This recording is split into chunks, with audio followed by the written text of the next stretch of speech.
So, today we are going to discuss about another chapter from Footprints Without Feet book of 10th class. A Question of Trust by Victor Kenning. Before we move to the story, I would like to tell you about the characters. Characters यहाँ पर देखेंगे आपको दो किरदार मिलते हैं. पूरी कहानी में दो ही किरदार हैं. एक हॉरेस डेनबी और दूसरा अ लेडी इन रेड ड्रेस. इसका कोई नाम नहीं बताया गया है, इसलिए हम अलग अलग नामों से इसको जानते हैं.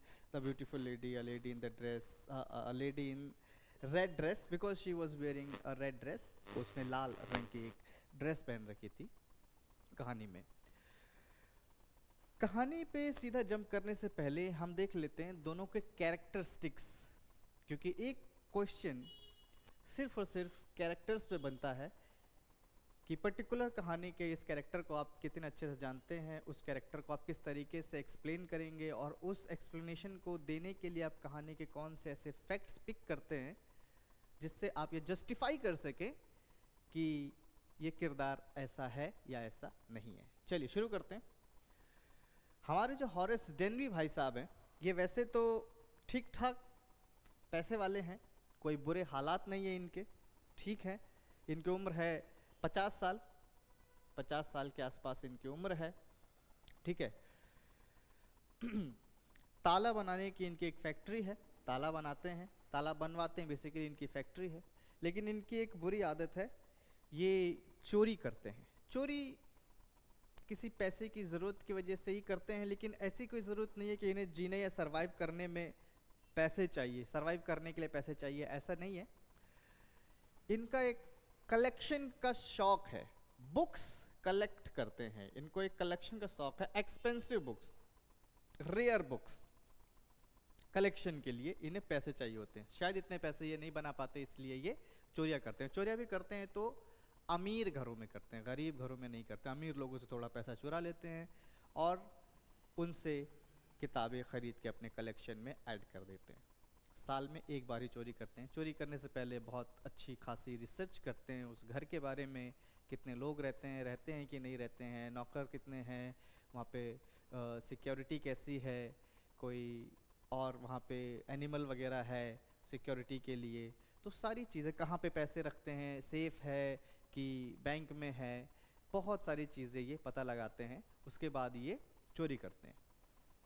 मेथोडिकल एंड काम, हर चीज़, जैसे कि मैंने कहा कि काम करने से पहले ये बहुत अच्छी रिसर्च करते हैं. तो ये मेथड है उनका, एक प्रोसीजर है उनका एक काम करने का, कि साल में एक बार चोरी करते हैं, कलेक्शन के लिए चोरी करते हैं, बुक कलेक्शन के लिए चोरी करते हैं, और चोरी करने से पहले वेल रिसर्च करते हैं. बहुत अच्छी रिसर्च करने के बाद ही वो उसको अप्लाई करते हैं. काम है, बड़ी पेशेंट काम इंसान है, आराम से, कोई जल्दबाजी नहीं करते हैं, आराम से सोचते हैं, आराम से चीज़ों को हैंडल करते हैं, आराम से काम करते हैं, ठीक है. ये कोई नॉर्मल पिक पॉकेट की तरह नहीं है कि किसी भीड़ में घुसे, फटाफट किसी की जेब काटी और वहाँ से रफू चक्कर हो गए. ये प्रॉपर प्लानिंग, तसल्ली से, पेशेंस के साथ काम करते हैं.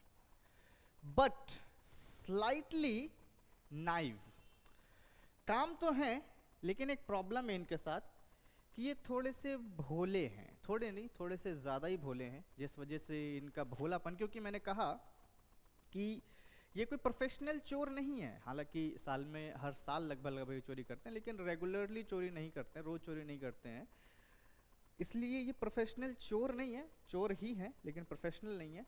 लेकिन इनके कैरेक्टर में एक प्रॉब्लम ये है कि बहुत जल्दी भरोसा कर लेते हैं दूसरे के ऊपर, बहुत ज़्यादा मासूम, बहुत ज़्यादा भोले हैं, नाइव हैं, और यही इनका भोलापन इनकी मुसीबत का कारण बन जाता है. कैसे, हम अभी कहानी में पता लगाएंगे. फिजिकल वीकनेस, जैसे कि इनकी उम्र 50 साल है तो किसी से लड़ झगड़ नहीं सकते. फिजिकल वीकनेस, और ये किसी से झगड़ा वगड़ा करना पसंद नहीं करते हैं, आराम से बातचीत से मामला निपट जाए तो अच्छा है.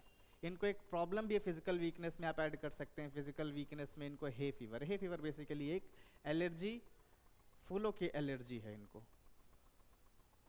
फूलों की एलर्जी है.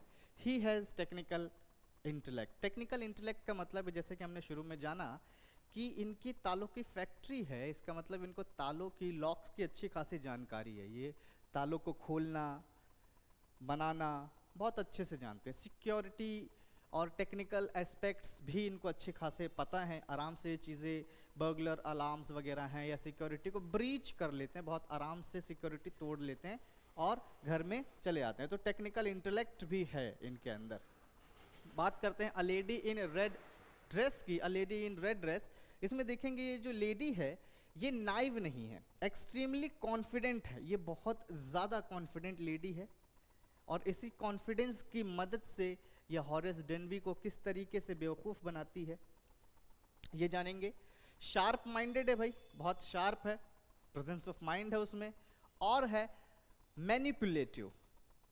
किस तरीके से वो मैनिपुलेट करती है हॉरेस डेनबी को।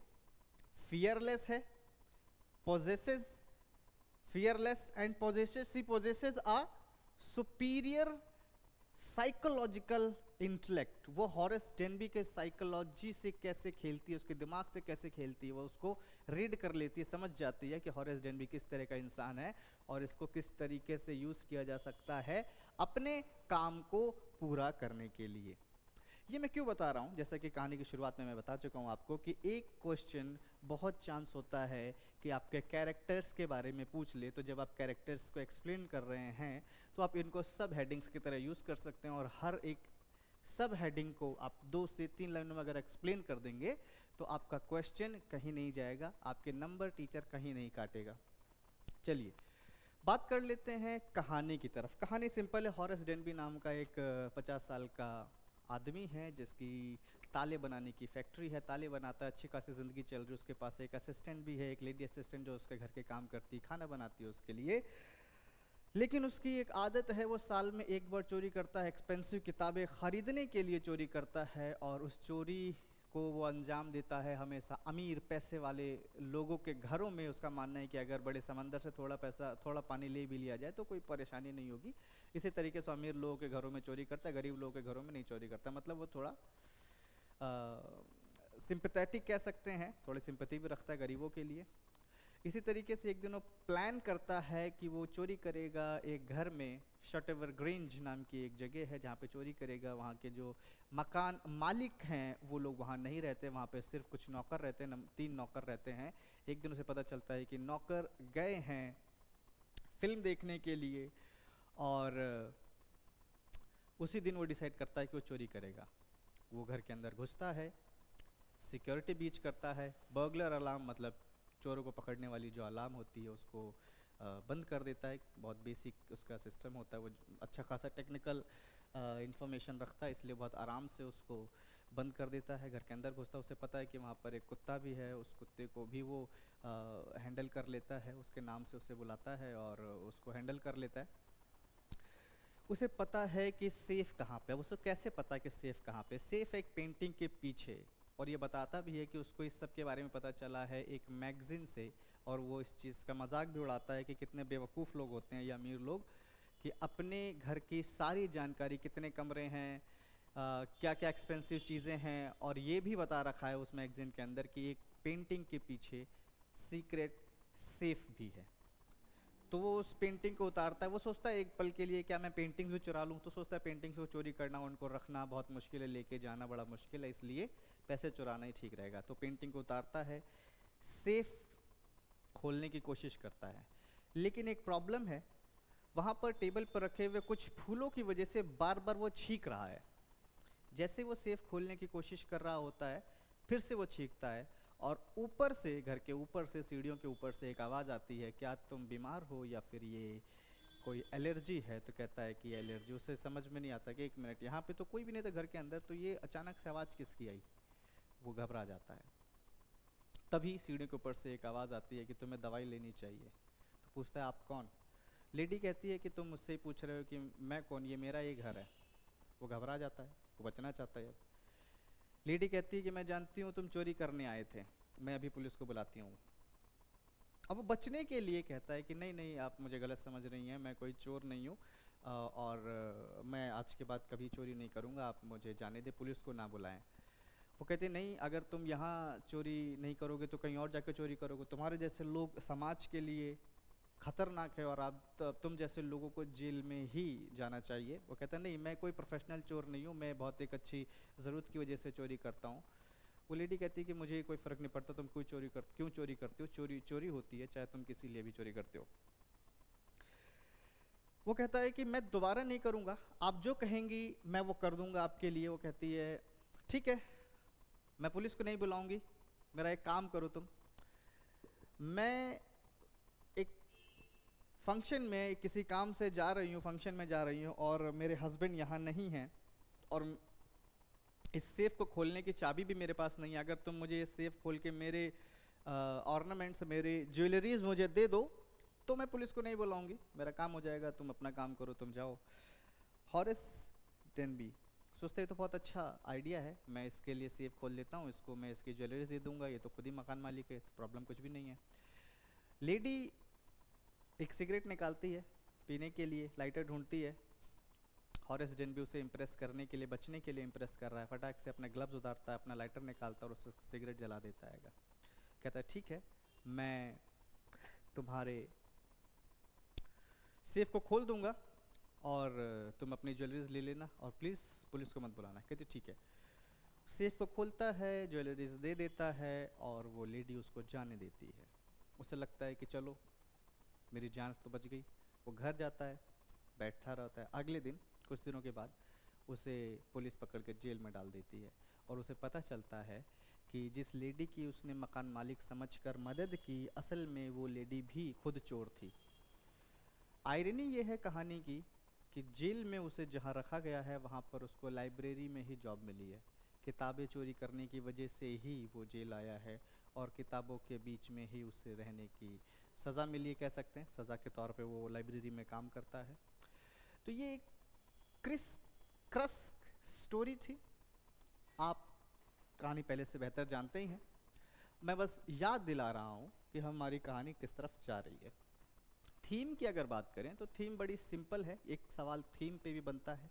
अगर आप थीम, मैसेज और कैरेक्टर्स, किसी भी कहानी को अगर आप उसके कैरेक्टर्स, उसकी थीम और उसके मैसेज के बेस पे पढ़ लें और समझ लें तो आपको उससे बाहर समझने जानने की कोई ज़रूरत नहीं है। आपके फैक्चुअल क्वेश्चंस जो आपकी किताब के अंदर से प्रोज के सेक्शन से आते हैं, या फिर जो इंटेलेक्चुअल क्वेश्चंस हैं, क्रिटिकल क्वेश्चंस हैं, अंडरस्टैंडिंग बेस्ड क्वेश्चंस हैं, वो आपके थीम वाले सेक्शन से ही कवर हो जाते हैं।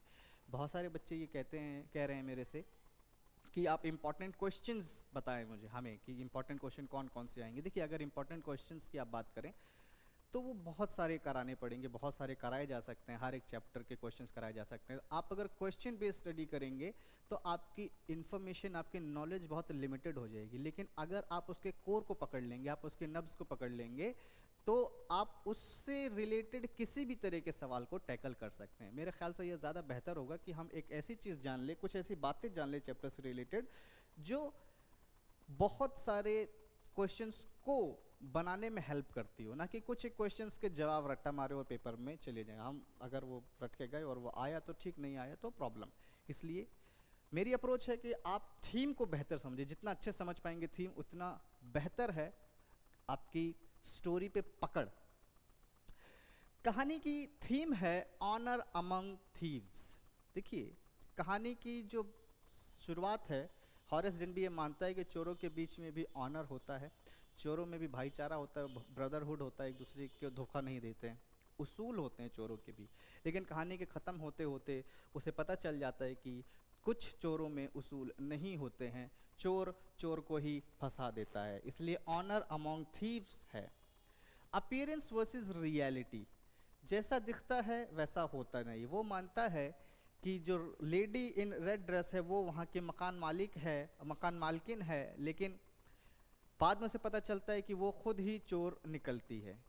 बहुत जल्दी वो भरोसा कर लेता है, ये उसकी वीकनेस है, ये उसकी वीकनेस है कि वो बहुत जल्दी भरोसा कर लेता है दूसरे के ऊपर, वो रियलिटी को जज नहीं कर पाता। ऑन द कॉन्ट्ररी, जो लेडी है वो बहुत टेक्टफुल है, बहुत इंटेलिजेंट है, बहुत समझदार है। वो हॉरेस डेनबी को देखते ही ये समझ जाती है कि चोर है और उससे थोड़ी देर बात करके ही उसको रीड कर लेती है, उसकी साइकोलॉजी समझ लेती है, उसकी वीकनेस पता कर लेती है और उसको अपने काम को करने के लिए फंसा देती है।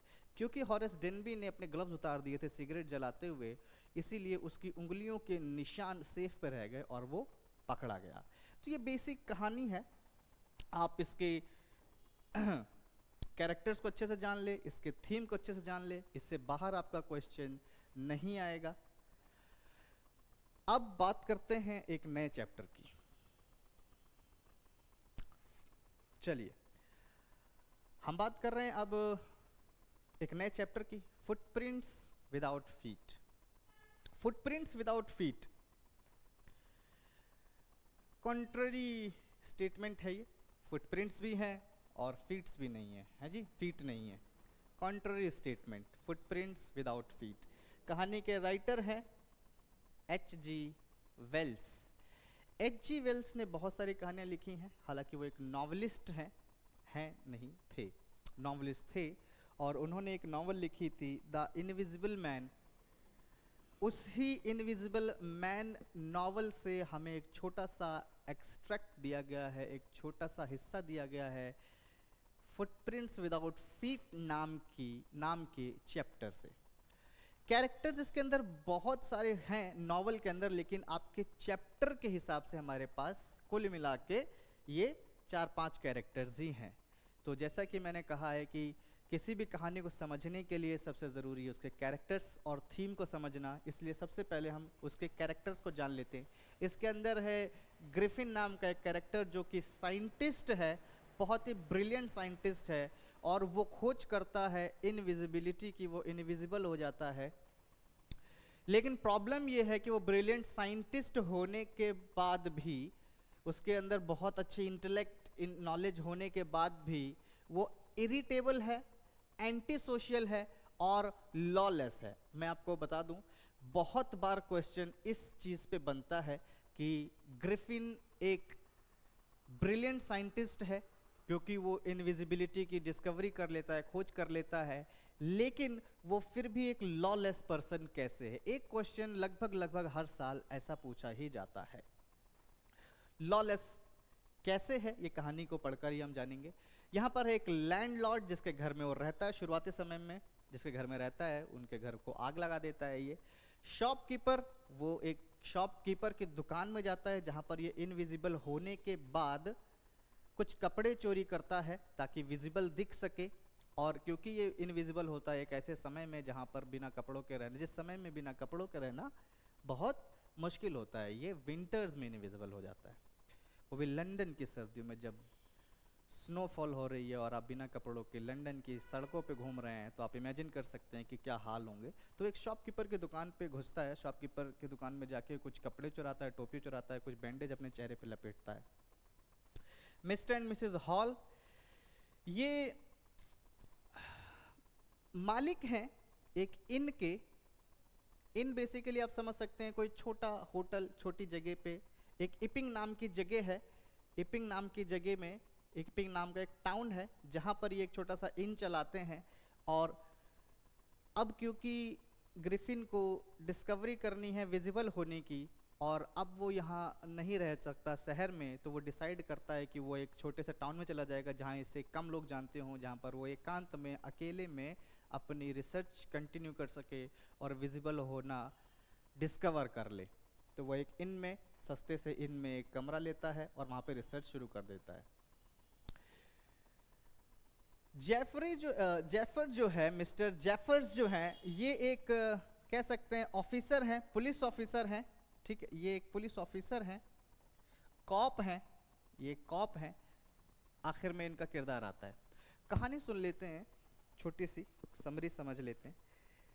ग्रिफिन नाम का एक साइंटिस्ट है, वो डिस्कवरी कर लेता है इनविजिबल होने की, और इनविजिबल होने के साथ साथ वो क्राइम करना शुरू कर देता है। पहला क्राइम करता है वो अपने लैंडलॉर्ड के मकान में आग लगा के। वो मकान में आग इसलिए लगाता है क्योंकि उसका लैंडलॉर्ड उससे बार बार पैसे मांगता है। वो एक शॉर्ट टेम्पर्ड किरदार है, मिस्टर ग्रिफिन जो है वो एक शॉर्ट टेम्पर्ड कैरेक्टर है, बहुत जल्दी गुस्सा आता है, इरिटेटिंग कैरेक्टर है, बदला लेने में बहुत यकीन रखता है कि मैं छोड़ूंगा नहीं, मैं इसको जान से मार दूंगा। और जान से मारना उसके लिए कोई बड़ी बात नहीं रहती। एक समय के बाद जब उसे लगता है कि मुझे एक ऐसी पावर अचीव हो गई है जहां मुझे कोई पकड़ नहीं सकता है, मैं कानून से ऊपर हो गया हूं, तो वो क्राइम करना शुरू कर देता है। और यही वजह बनती है कि वो एक लॉलेस पर्सन है। तो सबसे पहले वो मारता है अपने लैंडलॉर्ड को। जब वो लैंडलॉर्ड घर के अंदर होता है तो घर के अंदर आग लगा के वो गायब हो जाता है। गायब, वो टेक्निकली वो गायब ही घूम रहा है। लैंडलॉर्ड को मारने के बाद वो सड़कों पे घूम रहा है। अब सड़कों पे घूमते घूमते उसे ठंड लगती है, तो सबसे पहले तो वो जाता है एक मॉल में, एक स्टोर में। वहाँ के जो काम करने वाले एम्प्लॉयज़ हैं, जो असिस्टेंट है, वो जा रहे होते हैं और उनको जाते हुए, जाने से पहले मॉल में घुस जाता है। उनके जाने के बाद जब वो बंद कर देते हैं अपने स्टोर को, तो वहाँ पर वो कुछ कपड़े पहनता है, खाना खाता है और बहुत सारी रज़ाइयों को ज़मीन पे गिराता है और उसमें घुस के वो सो जाता है। सब कुछ ठीक था, लेकिन उसकी एक गलती की वजह से वो सुबह जल्दी नहीं उठा और दुकानदार वापस आ गए। स्टोर के जो काम करने वाले लोग थे वो वापस आ जाते हैं और समझ जाते हैं कि यहाँ कुछ तो गड़बड़ है। ये जब ग्रिफिन देखता है कि स्टोर के एम्प्लॉयज़ वापस आ गए हैं, तो फ़ौरन अपने कपड़े उतारना शुरू करता है और स्टोर से बाहर भागता है। लोग उसके पीछे भागते हैं, चोर चोर चोर, लेकिन वो फटाफट अपने कपड़े उतारता है और गायब हो जाता है। अब फिर से एक बार वो लंदन की सर्दियों में सड़कों पे घूम रहा है। अब इस तरीके से वो घूम नहीं सकता, तो डिसाइड करता है कि क्यों ना कुछ कपड़े पहन के यहाँ से भागा जाए। अब लोग भी समझ गए हैं कि यहाँ पर एक इनविजिबल मैन घूम रहा है जो क्राइम कर सकता है, उससे लोग बच के रहें। तो डिसाइड करता है कि मैं अपना भेस बदलूंगा। तो एक शॉपकीपर की दुकान देखता है, वो शॉपकीपर की दुकान में घुसता है। जब घुसता है तो उसे कोई दिख नहीं पाता है, लाजमी है, वो इनविजिबल है। घुसता है, वहाँ कपड़े पहनता है, ओवरकोट पहनता है, एक हैट लगाता है, ग्लव्स पहनता है, बैंडेज लपेटता है अपने सर पे, अपने मुंह पे, सर पे, स्कल पे। क्योंकि अगर वो बैंडेज नहीं लपेटेगा तो उसका चेहरा ही नहीं दिखेगा। और एक नकली नाक लगाता है, चश्मा लगाता है, ताकि वो पूरी तरीके से विजिबल हो सके। वो इनविजिबल हुआ है, कपड़े तो इनविजिबल नहीं हुए ना। जब वो वहाँ से जाने लगता है, शॉपकीपर उससे पैसे मांगता है। अगेन, क्योंकि उसे लगता है वो कानून से ऊपर है, वो शॉपकीपर को मार देता है और कुछ पैसे भी चुरा लेता है वहाँ से। और वहाँ से भाग के चला जाता है इपिंग नाम के शहर, एक टाउन में। एक कंट्री साइड एरिया है जहाँ पर उसको कोई जानता नहीं है। वो एक इन में कमरा लेता है, मिस्टर एंड मिसिज हॉल के घर। इन में कमरा लेता है और उनसे ये कहता है कि आप मुझे डिस्टर्ब ना करें, मैं यहाँ कुछ दिन रहूँगा। ज़्यादा किसी से बात नहीं करता। सब लोग उसे शक की नज़र से देखते हैं। कुछ लोग सोचते हैं या तो इसका एक्सीडेंट हुआ होगा इसलिए इसने बैंडेज लपेट रखा अपने चेहरे पे, या फिर ये कोई क्रिमिनल है जो अपनी जान बचाने के लिए, अपनी पहचान छुपाने के लिए अपने चेहरे को ढक के घूम रहा है। वहाँ तब कोरोना तो था नहीं कि आप मास्क पहन के घूमते हो, तो बैंडेज लपेट के घूम रहा है। कुछ दिनों बाद ग्रिफिन के पैसे ख़त्म हो जाते हैं। ही रन आउट ऑफ मनी, पैसे ख़त्म हो गए। Mister and Mrs hall basically जो ज़्यादा एक्टिव है इस कहानी के अंदर, उससे बार बार पैसे मांगती हैं, भाई पैसे दे दीजिए, पैसे दे दीजिए। ग्रिफिन झूठ बोलता है उनसे कि मेरे पैसे आने वाले हैं कुछ ही दिनों में, आप चिंता मत कीजिए, मेरे पैसे जैसे ही आएंगे मैं आपको पैसे दे दूंगा। लेकिन पैसे नहीं आते, क्या करें। तो सोचता है चलो कोई नहीं, पैसों को जुगाड़ करते हैं। जुगाड़ करने का एक ही तरीका है, इनविजिबिलिटी का इस्तेमाल करें और कहीं जाके चोरी करें। तो पास में ही रहने वाले clergy man basically member of church, एक तरीके से फादर के घर में जाके चोरी करता है रात को। सुबह सुबह हो गई होती, सुबह रात को गया होता है, सुबह होने लगती है, चोरी करता है जाके उनके घर में। कुछ सिक्कों की आवाज़ें आती हैं, उठा पटक की आवाज़ आती है। क्लर्जीमैन को ये एहसास हो जाता है कि उसके घर में कोई चोर आ गया चोरी करने के लिए।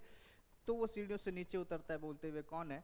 अपने हाथ में उसने एक बैट ले रखी है आई गेस, और उसको लेके नीचे उतरता है अपनी वाइफ के साथ। लेकिन उसको कोई नहीं दिखता, क्योंकि शायद वहाँ पे इनविजिबल मैन खड़ा होगा, लेकिन क्योंकि वो इनविजिबल है वो नहीं दिख सकता। अब इसी बीच में इनमें क्या हो रहा है, इनमें हो रहा है मिस्टर एंड मिसिज हॉल को ग्रिफिन का कमरा खुला हुआ दिखता है। ये पहली बार है कि ग्रिफिन का कमरा खुला हुआ, वो देखते हैं ये बहुत अच्छा मौका है चेक करने का कि वो करता क्या है कमरे के अंदर। किसी को जाने नहीं देता, किसी से बात नहीं करता, हमेशा कमरे में बैठा रहता है, ऐसा कर क्या रहा है। तो मिस्टर एंड मिसिज हॉल जो कि हस्बैंड वाइफ हैं, वो कमरे में घुसते हैं और देखते हैं कुछ किताबें रखी हैं, कुछ साइंस का सामान रखा हुआ है। बिस्तर ठंडा है, जिसका मतलब बहुत समय से बिस्तर पे कोई था नहीं। कपड़े बिखरे हुए हैं, बैंडेजेस पड़े हुए हैं, ग्लव्स, सब कुछ, सारे कपड़े तो ग्रिफिन के उस कमरे में ही हैं। वो सब सोचते हैं कि ये कोई तो साइंस और ब्लैक मैजिक को मिक्स करने की कोशिश कर रहा है। इतने में एक स्निफिंग की आवाज़ आती है। सर्दी लग रही है, ग्रिफिन आ चुका है। वो देखता है मिस्टर एंड मिसेस हॉल उसके कमरे में है। वो बहुत गुस्सा हो जाता है, जैसा कि मैंने बोला एक शॉर्ट टेम्पर्ड है, आग बबूला हो जाता है, चीज़ें फेंकने लगता है दोनों के ऊपर, कुर्सी उठा के उनके ऊपर फेंकने लगता है। मिस्टर एंड मिसेस हॉल को लगता है कि ज़रूर ये यहाँ पे कोई ब्लैक मैजिक कर रहा है और इसने कोई आत्मा भूत प्रेत बुला लिया इस कमरे के अंदर, और ये शायद मिसेस हॉल को लगता है शायद ये मेरी ग्रैंड मदर की आत्मा है, क्योंकि इस कुर्सी पे वही बैठा करती थी। वो उनको धकेल के बाहर निकाल देता है कमरे से, कुर्सियों से धकेलता हुआ उन्हें कमरे से बाहर निकाल देता है। तकरीबन मिसेस हॉल सीढ़ियों से नीचे गिर ही गई थी, खैर गिरी नहीं, बच गई। अब वो डिसाइड कर लेती हैं कि मैं इसको यहाँ नहीं रहने दूंगी, अब ये यहाँ ज़्यादा समय तक नहीं रह सकता, इसको यहाँ से निकालना पड़ेगा। ये ठीक एक्टिविटी नहीं, कुछ भी कर रहा है ये ठीक काम तो नहीं कर रहा है। तो उसे बोला जाता, और थोड़ी देर में फिर ग्रिफिन अपने कपड़े पहन के बैंडेज लपेट के पैसे लेके आ जाता है। इतने में ही मिसेस हॉल को ये भी पता चलता है कि क्लर्जीमैन के घर में चोरी हो गई। ग्रिफिन दूसरी तरफ से पैसे लेके आ गया। तो कॉमन सेंस बहुत अच्छा है मिसेस हॉल के पास, और कॉमन सेंस लगा के ये समझ जाती हैं कि ग्रिफिन ने ही चोरी की है, कुछ तो गड़बड़ की है इसने, लेकिन चोरी इसने की है। कुछ देर पहले तक इसके पास पैसे नहीं थे, कुछ दिनों पहले तक इसके पास पैसे नहीं थे, अचानक से इतने पैसे कहाँ से आ गए, कहाँ से आ गए? इसका कोई मनी ऑर्डर नहीं आया, कुछ भी नहीं आया, कोई मिलने नहीं आया, पैसे कहाँ से आ गए? तो समझ जाती है चोर है, अब ये यहाँ नहीं रह सकता, ये बहुत कोई गलत क्रिमिनल आदमी है, इसको यहाँ से निकालना पड़ेगा। तो उससे वो कहते हैं कि आप यहाँ से चले जाइए भाई, आप यहाँ नहीं रह सकते। तो कहता है नहीं, मुझे थोड़ी दिन और रहना पड़ेगा, मेरा काम अभी पूरा नहीं हुआ है। लेकिन वो लोग उसे ज़बरदस्ती वो निकालने लगते हैं वहाँ से। फिर शॉर्ट टेम्पर्ड नेचर उसका, वो गुस्सा हो जाता है और वो सोचने लगता है कि अब इन्हें दिखाना ही पड़ेगा कि मैं कौन हूँ। लोगों ने मिस्टर जेफर्स को भी बुलावा भेज दिया है कि भाई ग्रिफिन नाम का एक बंदा है जिसने क्लर्जीमैन के घर चोरी किए, से पकड़ने के लिए आ जाए। और इस तरफ उसे निकलने के लिए फोर्स कर रहे हैं। ग्रिफिन गुस्से में है, झगड़ा शुरू हो जाता है। जेफर की एंट्री हो रही है, ग्रिफिन ने अपनी टोपी फेंक दी, अपना बैंडेज उतार दिया चेहरे पे से। जेफर साहब जैसे ही देखते हैं कि एक आदमी जिसको मैं अरेस्ट करना है उसका सर ही नहीं है, वो तो हक्का बक्का हो जाते हैं। उनकी तो आंखें फटी की फटी रह जाती है कि ऐसे इंसान को कैसे मैं अरेस्ट करूंगा। खैर उसकी तरफ बढ़ते हैं, तब तक वो अपना कोट निकाल देता है, अपने कपड़े निकाल देता है और धीरे धीरे पूरी तरीके से इनविजिबल हो जाता है। अब किसको पकड़े?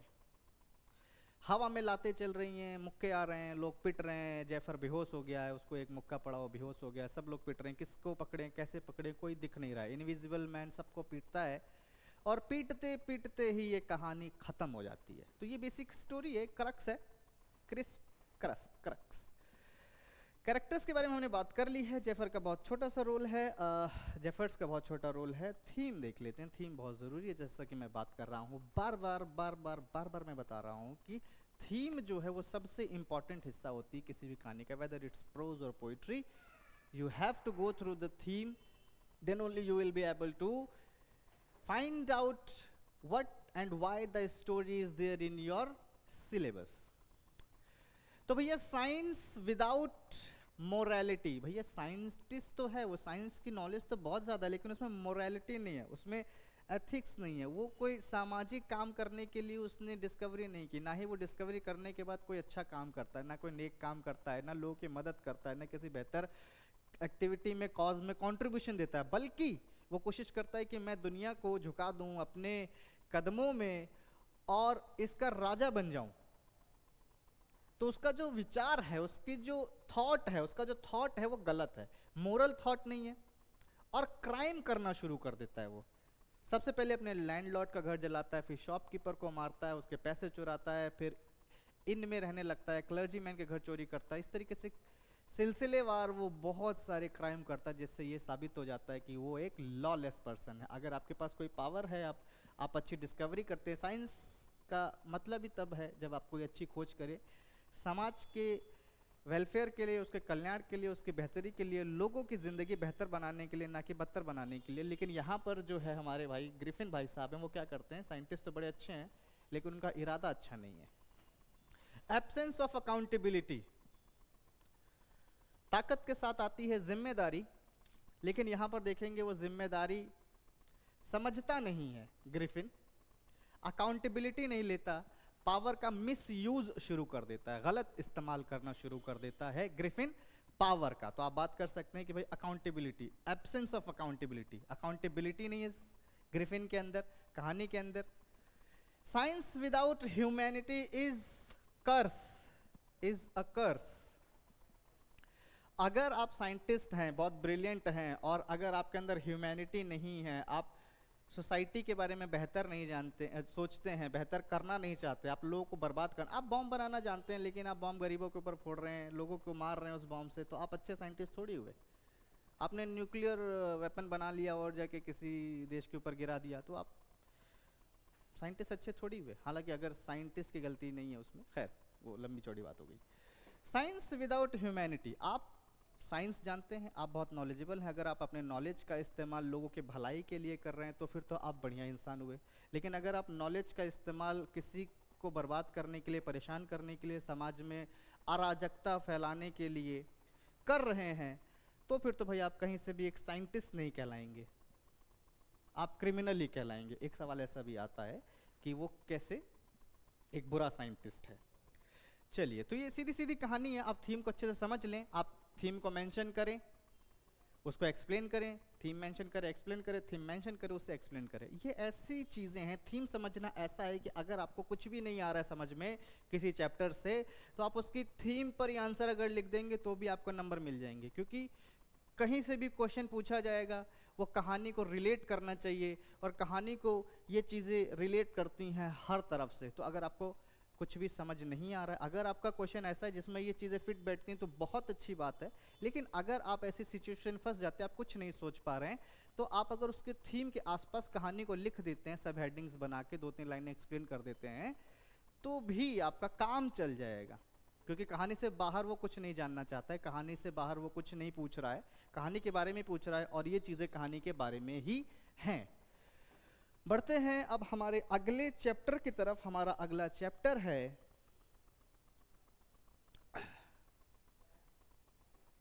चलिए फिर से आ गए हम लोग एक नए चैप्टर पे, the making of a scientist, the making of a scientist by Robert W Peterson. The making of a scientist जो कहानी है, ये कोई फिक्शनल स्टोरी नहीं है, ये एक रियल स्टोरी है मिस्टर एब्राइट की।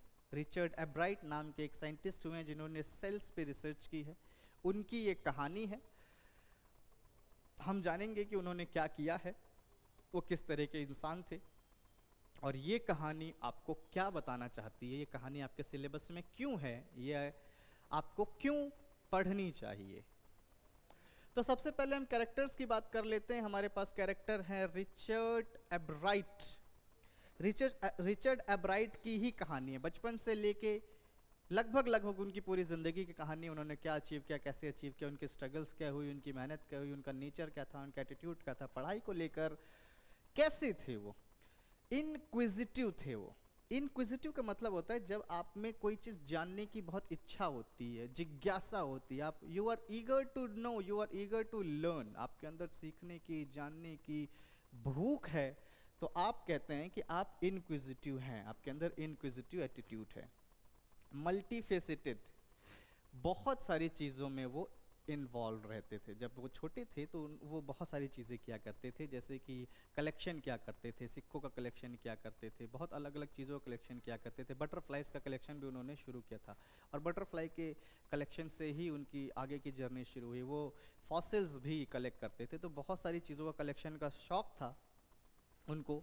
Highly driven, he wasn't just a book worm, वो कोई किताबी कीड़े नहीं थे कि चीज़ों को रट लिया, चतुर की तरह, you know the 3 idiot character चतुर, कि बस चीज़ों को रट लिया, नंबर आ गए, आप टॉपर बन गए क्लास में, ऐसा नहीं है। वो डेप्थ में जाना चाहते थे, ऐसा क्यों होता है, अगर ऐसा होता है तो वैसा हो सकता है क्या, इस तरीके के सवाल जानना, उसके आसपास की चीज़ों में इंटरेस्ट लेना, क्या ये चीज़ और तरीकों से समझी जा सकती है, समझाई जा सकती है, क्या ऐसा भी होता है, वैसा भी होता है। तो बस ये रट्टू पोपट नहीं थे, ये बुक वार्म नहीं थे, किताबों में ही नहीं घुसे रहते थे। फिजिकल एक्टिविटीज़, सोशल एक्टिविटीज़ का मतलब बाहर निकल के भी ये काम करते थे। प्रैक्टिकल एक्टिविटीज़ पे ये ज़्यादा बिलीव करते थे कि मैं कोई चीज़ करके देखूं, रेदर देन कि मैं किताबों में जाके सिर्फ उसे पढ़ लूं या किताबों में जाके उसे लिख दूं। नहीं, मैं उसे प्रैक्टिकली समझूंगा। ये इनकी अप्रोच थी। तो बुक वार्म नहीं थे सिर्फ वो। He was a champion debater. Debate में मैंने जैसा कि बोला, वो बहुत सारी चीज़ें किया करते थे। डिबेट में वो बहुत अच्छे थे, डिबेट में पार्टिसिपेट करते थे। पब्लिक स्पीकर बहुत अच्छे थे। भाई डिबेट करते थे तो पब्लिक स्पीकिंग लाजमी उनकी अपने आप अच्छी ही होगी। और पब्लिक स्पीकिंग एक ऐसी स्किल है जो आप सभी को, हम सभी को आनी चाहिए, हमें सीखनी चाहिए, क्योंकि आपको हर जगह ये काम आती है। चाहे वो इंटरव्यू हो, चाहे स्टेज पे जाके कुछ बोलना हो, या कोई और एक्टिविटी हो, किसी से समाज में बात करनी हो, तो आपको बात करने आनी चाहिए। One should not be an introvert और डीप इंट्रोवर्ट। इतना ज़्यादा गहरा इंट्रोवर्ट नहीं होना चाहिए, थोड़ी एम्बीवर्ट होना अच्छी बात होती है। खैर, कैनोइस मतलब राफ्टिंग वगैरह, नाव चलाना पानी में, इस तरीके की चीज़ों में भी ये इन्वॉल्व रहते थे। मतलब फिजिकल एक्टिविटी भी इनकी अच्छी खासी होती थी। ठीक है, माउंटेनियरिंग भी इन्होंने की है शुरुआती समय में। एक्सपर्ट फोटोग्राफर, बहुत अच्छे फोटोग्राफर भी रहे हैं। नेचर की फ़ोटोज़ लेना, बाहर निकलना, घूमना, मतलब प्रैक्टिकल चीज़ों में ये ज़्यादा बिलीव करते थे। सिर्फ घर पे बैठ के किताबें पढ़ना या फिल्में देख लेना या डॉक्यूमेंट्री देख के मैं कुछ सीख गया, ऐसा कुछ नहीं है। मदर की बात करें इनकी, एब्राइट्स मदर जो हैं, इनका बहुत बड़ा सपोर्ट रहा है एब्राइट के करियर में। मेरा ख्याल है कि अगर एब्राइट की मदर ना होती या उनका एटीट्यूड ऐसा ना होता, तो शायद रिचर्ड एब्राइट इतने बड़े साइंटिस्ट नहीं बनते, या फिर इतनी जल्दी, इतनी कम उम्र में इतने बड़े साइंटिस्ट नहीं बनते, स्ट्रगल करते। अब इनकी मदर के बारे में कुछ ट्रेट समझ लेते हैं। वो एक डेडिकेटेड लेडी हैं, उनको पता है क्या करना है, वो डिसीजन लेती हैं और उस काम को करती हैं, और उनको पता है कि उन्हें अपने बच्चे को किस तरह का करियर देना है। वो उसको पढ़ाती हैं, खाली समय में खेल खेल में सिखाती हैं, और अलग अलग चीज़ों में जब वो इंटरेस्ट दिखाते हैं तो एनकरेज करती हैं, हेल्प करती हैं, किसी भी तरीके से कोई कमी पीछे ना रह जाए, कमी की वजह से वो पीछे ना रह जाएं, इक्विपमेंट्स की वजह से, या फिर किताबों की वजह से, या स्कूलिंग की वजह से, या नॉलेज की वजह से, उस सब चीज़ों में वो मदद करती हैं। हाईली ऑब्जर्वेंट हैं, बहुत ज़्यादा ऑब्जर्व करती है अपने बच्चे को कि वो किस एक्टिविटी में इन्वॉल्व है, किस में उसका इंटरेस्ट डेवलप हो रहा हैगा, क्या वो इस फील्ड में जाना चाहता है, ये ऑब्जर्व करती हैं। उसको हमेशा हर चीज़ में एनकरेज करती हैं। जैसा कि मैंने बताया कि उन्होंने बहुत सारी चीज़ें की, फोटोग्राफी की है, माउंटेनियरिंग की है, ठीक है, डिबेटर रहे हैं। हर चीज़ में उनकी मदर उनको एनकरेज करती थी, चीज़ें ला कर देती थी। ठीक है, टेलीस्कोप देना कि आप जाके भाई सोलर सिस्टम के बारे में पढ़ना चाहते, देखना चाहते तो देखिए, आप माउंटेनियरिंग करना चाहते तो उसके चीज़, उनकी उन चीज़ों को, इक्विपमेंट्स को देना। एक और किरदार है जो इनकी लाइफ में टर्निंग पॉइंट रहे, डॉक्टर फ्रेडरिक ए उर्कुहार्ट। ये वही इंसान है जिनके पास इन्होंने जाके रिसर्च करनी शुरू की थी। इनके पास इन्होंने जाके रिसर्च करनी शुरू की, और इनकी ही मेंटरशिप में, इनकी ही गाइडेंस में इन्होंने रिसर्च करना सीखा, इन्होंने पढ़ाई की, इन्होंने डिग्री हासिल की, और अलग अलग कंपटीशन में, फेयर्स में जाके इन्होंने अपने प्रैक्टिकल एक्टिविटीज़ को रिप्रेजेंट किया। शुरुआत डॉक्टर फ्रेडरिक से होती है। कहानी की थीम है द पावर ऑफ क्यूरियोसिटी। जैसा कि हम जानते हैं कि रिचर्ड एब्राइट साहब, थोड़ा सा जान लेते रिचर्ड एब्राइट साहब ने किया क्या था अपने करियर में। बहुत सारी चीज़ें की, बहुत सारी चीज़ें किया करते थे, उनको बहुत सारी चीज़ें करने का शौक था, एक्टिविटीज़ बहुत सारी करने का उनको शौक रहता था हमेशा से ही। और उन एक्टिविटीज़ को करते करते उनकी मदर उनको एनकरेज करती थी हर चीज़ में। इसी दौरान उनकी मदर ने एक बार उन्हें किताब लाके दी जिसका नाम था द ट्रेवल्स ऑफ मोनार्क 10। एक किताब लाके दी इन्होंने जिसका नाम था द ट्रेवल्स ऑफ मोनार्क 10। ये किताब उनके जीवन की एक ऐसी किताब बनी जिसने उनके करियर को बदल कर रख दिया, उनकी सोच को बदल कर रख दिया। इस किताब में इन्होंने जब मोनार्क 10 के बारे में पढ़ा और जाना कि एक छोटी सी तितली इतनी दूर तक कैसे उड़ के जा सकती है, जब वो माइग्रेट करती है एक जगह से दूसरी जगह उड़ के जाती है, तो उन्हें क्यूरियोसिटी हुई कि ये तितली ऐसे कैसे उड़ के इतने दूर जा सकती है। पढ़ना शुरू किया। तो जब उन्होंने तितलियों के बारे में रिसर्च करनी शुरू की तो वो रिसर्च गहरी होती गई। पहले तितलियों की बेसिक स्टडीज़ की, कहाँ से कहाँ जाती हैं, कहाँ तक उड़ के जाती हैं, कहाँ कहाँ तक पहुँचती, कितने किलोमीटर कितने माइल्स तक उड़ के जाती हैं। जब वो रिसर्च उनकी कंप्लीट हो गई तो उन्होंने तितलियों की और सेल रिसर्च करनी शुरू की उसके ऊपर। ये धब्बे क्यों हैं, इस तरह की तितलियों को चिड़िया ज़्यादा खाती हैं, उस तरह की तितलियों को ज़्यादा चिड़िया खाती है, इस तरीके की दूसरी रिसर्च उन्होंने करनी शुरू की। तो बेसिकली वो बहुत ज़्यादा क्यूरियस पर्सनालिटी के इंसान रहे हैं। अब अगर हम थीम की बात करें, ये क्रिस्प स्टोरी है, समरी है। The power of curiosity. The power of curiosity मतलब कि जब उनके अंदर इतनी ज़्यादा क्यूरियोसिटी थी, वही क्यूरियोसिटी ड्राइव करती उनको, बार बार बार बार उनके मन में सवाल आते हैं, ऐसा क्यों नहीं है, वैसा क्यों है, ये क्यों नहीं कर सकते, वैसा क्यों नहीं कर सकते। अगर उनमें क्यूरियोसिटी ना होती कुछ सीखने की, तो वो कभी भी कोशिश नहीं करते कुछ नया जानने की, नया खोजने की, और वो कभी भी इतने बड़े साइंटिस्ट नहीं बनते। कभी भी सेल की स्टडी नहीं करते, और सेल के डीएनए की अलग अलग रिसर्च जो इन्होंने पब्लिश की इतने यंग एज में, वो कभी कर ही नहीं पाते, क्योंकि उनमें बहुत ज़्यादा क्यूरियोसिटी थी। मतलब इंसान के अंदर क्यूरियोसिटी होनी चाहिए सीखने की, कुछ जानने की, ऐसा क्यों है।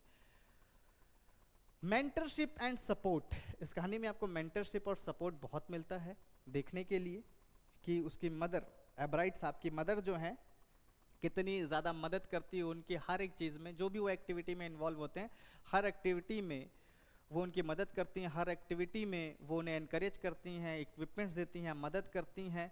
और मेंटरशिप है फ्रेडरिक साहब की भी। डॉक्टर फ्रेडरिक साहब जो हैं, रिसर्च करते हुए वो एब्राइट को पढ़ाते हैं, समझाते हैं रिसर्च की कैसे जाती है, क्योंकि वो भी बटरफ्लाइज के ऊपर ही रिसर्च कर रहे थे। परसिवरेंस क्या है? परसिवरेंस का मतलब होता है जब तक आप कोई जानकारी, कोई काम, कोई चीज़ जो कर रहे हैं वो पूरा ना कर लें, तसल्ली ना हो जाए आपको उसको, उस काम को करके, तब तक आप उसको छोड़ते नहीं हैं। इसी को बोलते हैं परसिवरेंस। बार बार आप उस काम को करते हैं, बार बार करते हैं, जब तक आपको सेटिस्फेक्शन ना मिले कि भाई हाँ अब मैंने कुछ ठीक सीख लिया है, कुछ जान लिया है, इन्फॉर्मेशन मिल गई है मुझे, मैंने जिस ऑब्जेक्टिव से मैंने इस काम को शुरू किया था वो मेरा ऑब्जेक्टिव पूरा हो गया है। इसको बोलते हैं परसिवरेंस। सिर्फ खाना पूर्ति, काम चलाऊ जानकारी या पढ़ाई नहीं करते, वो गहरी गहन जानकारी, गहन ज्ञान के बारे में जानना चाहते हैं, इसलिए वो बार बार एक चीज़ को करते रहते हैं। फेल होते हैं, फिर करते हैं, फेल होते हैं, फिर करते हैं।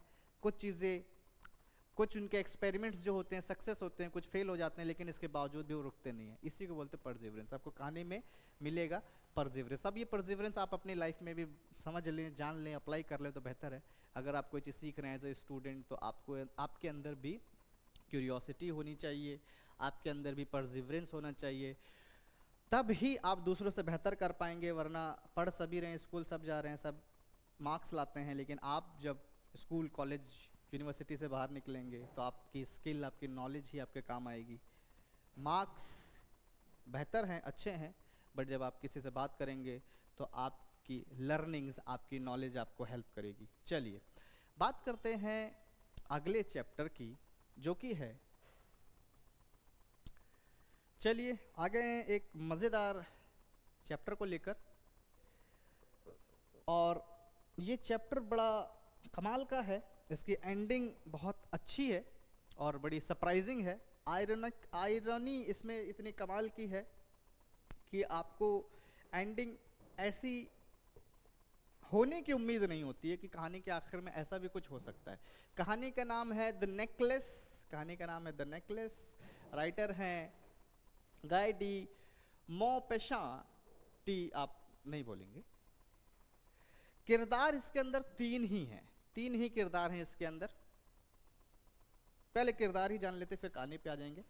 मटिल्डा एक ऐसी लेडी है जो देखने में बहुत सुंदर है, पर्सनालिटी उसकी बहुत अच्छी है, लेकिन उसकी बदकिस्मती, उसकी शादी बहुत नॉर्मल घर में ही होती है, मिडिल क्लास घर में हो जाती है, जिस वजह से उसकी ख्वाहिशें, जो उसकी ज़िंदगी के ख्वाब होते हैं, उसकी जो चाह होती है, डिज़ायर्स होते हैं, वो कहीं ना कहीं उसके मन में अधूरे और दबे रह जाते हैं, और यही प्रॉब्लम होती है उसकी जिंदगी की। आइए अभी बात करते हैं। तो ये सपने देखने वाली लेडी है, ऐसे सपने हवा महल वाले सपने जो शायद पूरे नहीं हो सकते सिर्फ सोचने या चाहने से। आप कुछ करना चाहते हैं, आप कुछ चाहते हैं अपने ज़िंदगी में, तो आपको ज़मीनी स्तर पे कुछ काम करना पड़ेगा, मेहनत करना पड़ेगा, तभी आप वो हासिल कर सकते हैं। लेकिन ये सिर्फ ये मानती है कि मुझे ये सारी चीज़ें मिलनी चाहिए, मैं डिज़र्व करती हूँ ये सारी चीज़ें। कई बार इंसान को लगता है क्योंकि वो सिर्फ सुंदर है इसलिए उसको ये सारी चीज़ें मिल जानी चाहिए, उसको एक लग्जरियस लाइफ मिलनी चाहिए, उसको एक बेहतर ज़िंदगी मिलनी चाहिए थी। वो सारे दिन यही सोचती रहती है, वो खुश नहीं है अपनी ज़िंदगी से, कंटेंटमेंट नहीं है उसमें, यही है, डिसकंटेंटेड है भैया। उसके अंदर संतोष नाम की चीज़ नहीं है। जो आपके हिस्से में आया है आप उसके साथ खुश नहीं है, इसी को बोलते हैं कि आप डिसकंटेंटेड हैं। आपको जो मिला हो सकता है दूसरों के पास वो भी ना हो, लेकिन आप इसके लिए थैंकफुल ना होकर, ग्रेटफुल ना होकर आप ये सोचते हैं कि मैं इससे बेहतर डिजर्व करती हूँ, मुझे इससे बेहतर मिलना चाहिए था, तो जो है वो भी चला जाएगा। वेन बेकार की चीज़ों के बारे में सोचती रहती है, जो ज़रूरी नहीं है उनके बारे में भी सोचती रहती है। जैसे कि उसके पास घर है, उसका हस्बैंड है, उसकी केयर करता है, उसे प्यार करता है, सब कुछ लाके देता है, लेकिन वो फिर भी बेफजूल और बेकार की चीज़ों के बारे में सोचती रहती है। उसकी सहेली का स्टेटस कैसा, उसकी सहेली के पास इतने पैसे हैं, वो एक बड़े घर में रहती है, उसके पास इतने सारे कपड़े हैं, उसके पास ज्वेलरीज हैं, कार है, यही सब चीज़ें सोचती रहती है। वो चाहती तो एक नॉर्मल हैप्पी लाइफ जी सकती थी, लेकिन उसको ये नहीं पता था कि उसके लाइफ में अभी क्या होने वाला है। और ये है उसके हस्बैंड, जो कि बहुत ही सिंपल इंसान है, ज़्यादा खर्चीले नहीं है, ज़्यादा भड़कीले नहीं है, बहुत ही शांत काम, बहुत ही अच्छे इंसान हैं। उसको मटिल्डा को प्यार करते हैं, उसका ख्याल रखते हैं, कंटेंट है, उनको अपनी ज़िंदगी में संतोष है। क्लर्क हैं वो, लेकिन उनको अपनी ज़िंदगी में संतोष है। उनको अपनी ज़िंदगी में कोई बहुत ऐसे डिज़ायर्स, बड़ी डिज़ायर्स नहीं है कि मेरी ज़िंदगी बहुत ऐसे करोड़पति हो जाए, मेरा बड़ा घर हो। उन्हें लगता है कि अगर मेरी ज़िंदगी में सब कुछ ठीक चल रहा है, अच्छा चल रहा है, तो ये अपने आप में बहुत बड़ी लग्जरी है, क्योंकि बहुत सारे लोगों की लाइफ में ये भी नहीं होता है। तो वो एक समझदार इंसान भी आप ऐसा कह सकते हैं, सेल्फलेस इंसान है भैया। सेल्फलेस का मतलब होता है जो इंसान सिर्फ अपने बारे में नहीं सोचता। अपने बारे में कैसे नहीं सोचता, कहानी में हम इसके बारे में बात करेंगे, लेकिन पहले हम समझ लें कि अपने बारे में वो नहीं सोचते, मतलब वो अपनी वाइफ के बारे में सोचते हैं, अपनी फैमिली के बारे में सोचते हैं, दूसरों के बारे में सोचते हैं, अपने आप को प्रायोरिटी नहीं देते, अपने आप को बाद में रखते हैं, पहले आपकी खुशी फिर मेरी खुशी, इस तरीके के इंसान हैं वो। अब है हमारी मटिल्डा की फ्रेंड मैडम फॉरेस्टियर। फॉरेस्टियर बहुत अमीर हैं, एफ्लुएंट, मतलब पैसे वाली तो हैं, वेल्दी हैं, रिच हैं, लेकिन बहुत दयालु भी हैं, काइंड भी हैं, बड़ी अच्छी लेडी हैं। उनके अंदर कोई एरोगेंस नहीं है, उनके अंदर कोई एटीट्यूड ऐसा नहीं, उनका एटीट्यूड ऐसा नहीं है कि उनके पास बहुत पैसे हैं तो उनके अंदर बहुत घमंड आ गया है, अब मैं किसी से बात नहीं करूंगी। हालांकि मटिल्डा का कैरेक्टर शायद ऐसा ही, अगर उसके पास वो अगर मैडम फॉरेस्टियर की जगह होती तो शायद उसमें एटीट्यूड आ जाता, वो शायद दूसरों से बात नहीं करती, वो शायद दूसरों को नीचे दिखाती। लेकिन मैडम फॉरेस्टियर जो हैं वो ऐसा नहीं करती, और शायद यही वजह है कि ऊपर वाला भी उसी को देता है जो डिज़र्व करता है। मटिल्डा को नहीं मिला, मैडम फॉरेस्टियर को पैसे मिले, क्योंकि वो उसकी कदर करना जानती है, वो शो ऑफ करना नहीं चाहती है, वो दिखावा नहीं करती है, वो नार्सिस्ट नहीं है, काइंड है, दयालु है, ये जैसा कि मैं बोल चुका हूँ। अगर हम कहानी की बात करें तो कहानी बड़ी ही सिंपल है। हम छोटी सी कहानी सुनेंगे और समझने की कोशिश करेंगे कहानी किस तरफ जा रही है। फैक्ट्स आपकी किताब के अंदर हैं, आप उसके साथ एक बार जाएं तो आपको छोटी मोटी चीज़ें मिल जाएंगी, लेकिन पूरी कहानी के हम ये समझें। कहानी है एक ऐसी लेडी की, एक ऐसी यंग लेडी है जो जिसकी शादी की उम्र हो गई। उसकी फैमिली जो है क्लर्क फैमिली से बिलोंग करती है, उस देखने में बहुत सुंदर है, एक्सपेक्ट करती है कि उसकी आने वाली ज़िंदगी भी बहुत अच्छी होगी, उसका हस्बैंड बहुत अमीर होगा, पैसे वाला होगा, उसको बहुत लग्जरियस लाइफ जीने को मिलेगी, और ये सिर्फ वो इसलिए सोचती क्योंकि वो एक सुंदर लड़की है। लेकिन किस्मत कुछ और चाहती थी। उसके घर वाले उसकी शादी एक क्लर्क से ही कर देते हैं, अपनी क्लास के साथ हिसाब से वो उसको एक क्लर्क से शादी करनी पड़ती है। अब ये वजह हो जाती है उसके नाखुश होने की। वो ये नहीं समझ पाती है कि मैं ऐसी ज़िंदगी क्यों जी रही हूँ, मुझे इससे बेहतर ज़िंदगी मिलनी चाहिए थी, मैं बेटर डिज़र्व करती हूँ, मैं लग्जरी डिज़र्व करती हूँ। मेरे पास ना यहाँ कपड़े हैं अच्छे पहनने के लिए, ना मेरे पास यहाँ ज्वेलरीज़ हैं, ना ही ये घर बहुत बड़ा है, पुराना घर है, खिड़कियाँ दरवाजे पुराने हैं, ना अमीर लोगों के बीच में उठना बैठना है, सोशल कनेक्शन ऐसे छोटे और गरीब लोगों के साथ उसका बना हुआ है। तो कहीं ना कहीं वो डिसकंटेंटेड है, जैसे कि हमने बात की। वो एक डिसकंटेंटेड लेडी, भाई समझदार नहीं कहूँगा मैं ऐसी लेडी को किसी भी तरह से। एक वक्त ऐसा आता है जब उसका हस्बैंड एक इनविटेशन देता है उसको कि भाई हमारे कंपनी में एक पार्टी होने जा रही है और वहाँ बहुत बड़े बड़े लोग आएंगे, बहुत अमीर लोग आएंगे, और किस्मत से मुझे भी इनविटेशन मिला है और मैं चाहता हूँ कि हम दोनों उस पार्टी में जाएं। मिसिस फॉस्टर इस चीज़ को सुन के खुश नहीं होती हैं। उसके हस्बैंड सोचा था कि वो बहुत खुश होगी, लेकिन वो खुश नहीं होती। पूछते क्या हुआ, परेशानी क्या है। मिसिस सॉरी, कहाँ चला गया, फॉस्टर पे आ गया था, सॉरी मैं, मटिल्डा, मटिल्डा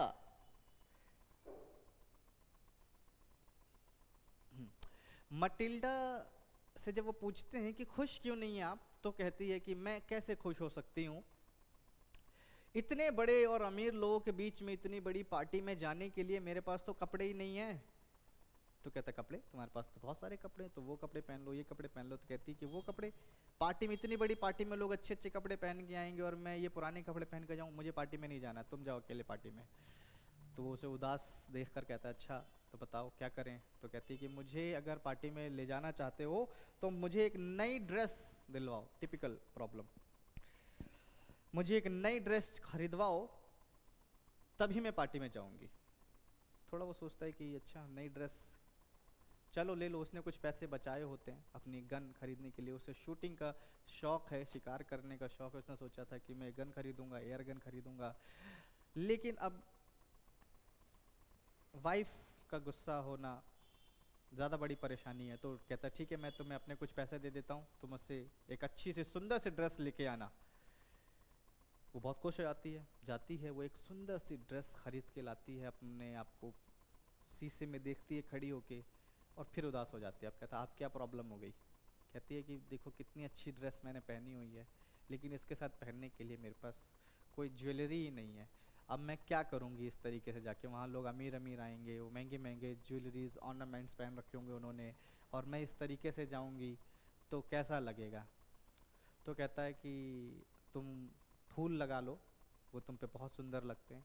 वो गुस्सा हो जाती है और कि मैं ऐसी पार्टी में फूल लगा के जाऊँगी। तो कहता है फिर क्या कर सकते हैं। उसका हस्बैंड ही आइडिया देता है कि तुम अपनी सहेली से एक नेकलेस उधार क्यों नहीं ले लेती कुछ दिनों के लिए, बाद में दे देना। वो खुशी से उछल पड़ती है कि वाह क्या आइडिया दिया, मेरी सहेली से जाके ले लेती हूँ एक नेकलेस। वो मैडम फॉस्टर के पास जाती है और कहती है कि मुझे तुम्हारी एक छोटी सी मदद की ज़रूरत है। मैडम फॉस्टर कहती है बिल्कुल, एनीथिंग फॉर यू। कहती है कि मुझे एक, कोई भी जो तुम्हारा दिल करे, मुझे एक ज्वेलरी, एक नेकलेस दे दो। तो कहती बिल्कुल आओ, तुम्हें जो पसंद है ले लो। वो बहुत सारे नेकलेस ज्वेलरीज निकाल के उसे देती है। उसे कुछ अच्छा नहीं लगता, ठीक है अच्छे हैं, ठीक है, पसंद नहीं आ रहे। तभी उसकी नज़र पड़ती है एक ब्लैक बॉक्स पे, उसको खोलती है, उसके अंदर एक नेकलेस रखा हुआ है, डायमंड नेकलेस। उसको देखते ही उसको पसंद आ जाता है। वो सोचती है कि वाह ये अगर मुझे मिल जाए तो मज़ा ही आ जाएगा पार्टी में। तो वो अपनी सहेली से डरते हुए पूछती है क्या मैं ये वाला नेकलेस रख सकती हूँ, उधार ले सकती हूँ। तो उसकी फ्रेंड मटिल्डा कहती है, मैडम फॉइस्टर कहती है कि बिल्कुल क्यों नहीं, ले जाओ, तुम्हारा ही है, मौज करो। वो बहुत खुश होती है, खुशी से उसे गले लगा लेती है, खुशी खुशी उस नेकलेस को लेके घर आती है, पहनती है, पार्टी में जाती है। पार्टी में सेंटर ऑफ अट्रैक्शन वही है, सुंदर तो वह है ही, कपड़े उसने खरीद ही लिए, नेकलेस मांग के लिए आई है, अब पहन के घूम रही है, सबको दिखा रही है, और सब लोग उसी को देख रहे हैं। She is the centre of attraction in the party. सब लोग उसे देख रहे हैं। रात होने लगती है, ठंड बढ़ने लगती है, उसको ठंड लगने लगती है। अब सब अमीर औरतों ने महंगे महंगे फ़र कोट निकाल लिए हैं, शॉल निकाल लिए हैं, उसके पास है नहीं। तो अपने हस्बैंड से कहती चलो भाई घर चलते हैं, अभी अब हो गया पार्टी। कहते नहीं अभी तो पार्टी शुरू हुई है। कहते नहीं मुझे तो जाना है। तो वो उसको लेके आ जाता है बाहर के, चलो तुम्हें घर जाना है तो चलो चलते हैं। थोड़ी देर वो टहलते हैं सड़क के किनारे, टहलते टहलते जाते हैं, एक गाड़ी पकड़ते हैं, एक तांगे वाले को पकड़ते हैं और गाड़ी में बैठते हैं, घर आ जाते हैं। और घर में जब वो अपनी ड्रेस चेंज करने जा रही होती तो सोचती है कि एक बार और अपने आप को मैं देख लेती हूँ कि कैसी लग रही हूँ, और उसके बाद मैं अपनी ड्रेस चेंज करके आराम कर लूँगी। शीशे के सामने जाती है और जोर से चिल्लाती है। उसका हस्बैंड दौड़ा दौड़ा आता है, क्या हो गया? वो कहती है नेकलेस इज मिसिंग। नेकलेस नहीं है मेरे पास, नेकलेस कहाँ गया? वो इधर उधर ढूंढते हैं, कहीं तुमने गिरा तो नहीं दिया पलंग के नीचे, चटाई के नीचे, इस तरफ उस तरफ, कहीं नहीं है। वो सोचता है कहीं रास्ते में तो नहीं गिर गया। रास्ते में जाता है जहाँ पे वो टहल रहे थे वहाँ पे ढूंढता है, सारी जगह ढूंढता है, कहीं नहीं। सुबह हो गई टहलते टहलते, कहीं भी नहीं मिला। फिर वो सोचती है कि शायद उस गाड़ी वाले के पास ही तो नहीं गिर गया, अगर सड़क पे गिरा होता तो हमें गिरने की आवाज़ आती। शायद उस गाड़ी वाले के यहाँ पे, क्या तुमने नंबर नोट किया था? नहीं नहीं नंबर नोट नहीं किया हम में से किसी ने भी। ओहो अब तो नहीं मिलेगा। वो जाता है कंपनी में बात करता है, जो भी गाड़ी वालों की कंपनी होती है, टैक्सी कंपनीज होती हैं जैसे, उस तरीके से जाके पूछता है कि उस समय पे वहाँ पर कौन था, क्या उसकी कोई जानकारी मिल सकती है, लेकिन उससे कोई जानकारी नहीं मिलती। दैट मीन्स कि भाई नेकलेस अब नहीं मिलने वाला। वो बड़े परेशान हो जाते हैं कि अब करे तो क्या करे, इतना महंगा डायमंड का नेकलेस खो दिया हमने, अब करें क्या? सर पकड़ के बैठे हैं। अब भाई पैसे तो वापस करने पड़ेंगे। तो कहता है उसका हस्बैंड तुम एक काम करो, तुम अपनी सहेली से कह दो कि उस नेकलेस में थोड़ी प्रॉब्लम आ गई है, तो तुम थोड़े दिनों के बाद उसे रिपेयर करा के दे दोगी। कहती है हाँ, फिर उसके बाद क्या करेंगे? तब तक हम एक, अब हमें दूसरा एक नेकलेस उसी की तरह दिखने वाला खरीदना पड़ेगा। खरीदने के पैसे कहाँ हैं? उधार लेने पड़ेंगे भाई। और क्या कह रहे हैं, उधार लेके हम खरीद के उसको एक नेकलेस दे देंगे और बाद में धीरे धीरे नेकलेस के पैसे चुका देंगे। मन मार के अब क्या करें, यही एक रास्ता रह गया है। उसको बोलेंगे कि हमने उसका नेकलेस खो दिया है तो वो हमको ही चोर ना समझने लगे। इसलिए वो सोचती है कि चलो यही बोलेंगे। कुछ दिनों बाद वो इधर उधर से कुछ पैसे अरेंज करते हैं, बहुत सारी जगहों से पैसे उधार लेते हैं और उसी की तरह दिखने वाला एक नेकलेस खरीद लेते हैं और अपनी सहेली को वो नेकलेस वापस कर देती है। सहेली को नेकलेस वापस कर दिया, बात खत्म हो गई। सहेली के लिए बात खत्म हो गई। असल में मटिल्डा के लिए तो बात शुरू हुई है। अब परेशानियों का दौर शुरू हो गया मटिल्डा के जीवन में। अभी तक उसकी ज़िंदगी में कोई परेशानी नहीं थी, बढ़िया चल रही थी। वो खुद ही अपनी ज़िंदगी की परेशानी क्रिएट कर रही है। अब क्योंकि वो लोग इतने कर्जे में आ चुके हैं कि उस कर्जे को चुकाने के लिए सिर्फ उसके हस्बैंड की कमाई काफ़ी नहीं, अब मटिल्डा को भी काम करना पड़ता है। हर छोटे बड़े काम को करती है, लोगों के घरों में जाके बर्तन धो रही है, कपड़े धो रही है, अपने घर पे काम कर रही है, बाहर काम कर रही है, बड़े सारे छोटे मोटे काम करती है। ये करते करते करते करते उसकी खूबसूरती चली गई, बाल उसके सफ़ेद हो गए, उसके चेहरे पे झुर्रियाँ आ गई, उम्र दराज हो गई उसका। कहीं से भी अब सुंदर तो नहीं लगती जैसे कि वो एक सुंदर लड़की हुआ करती थी, जैसे उसकी पर्सनालिटी थी।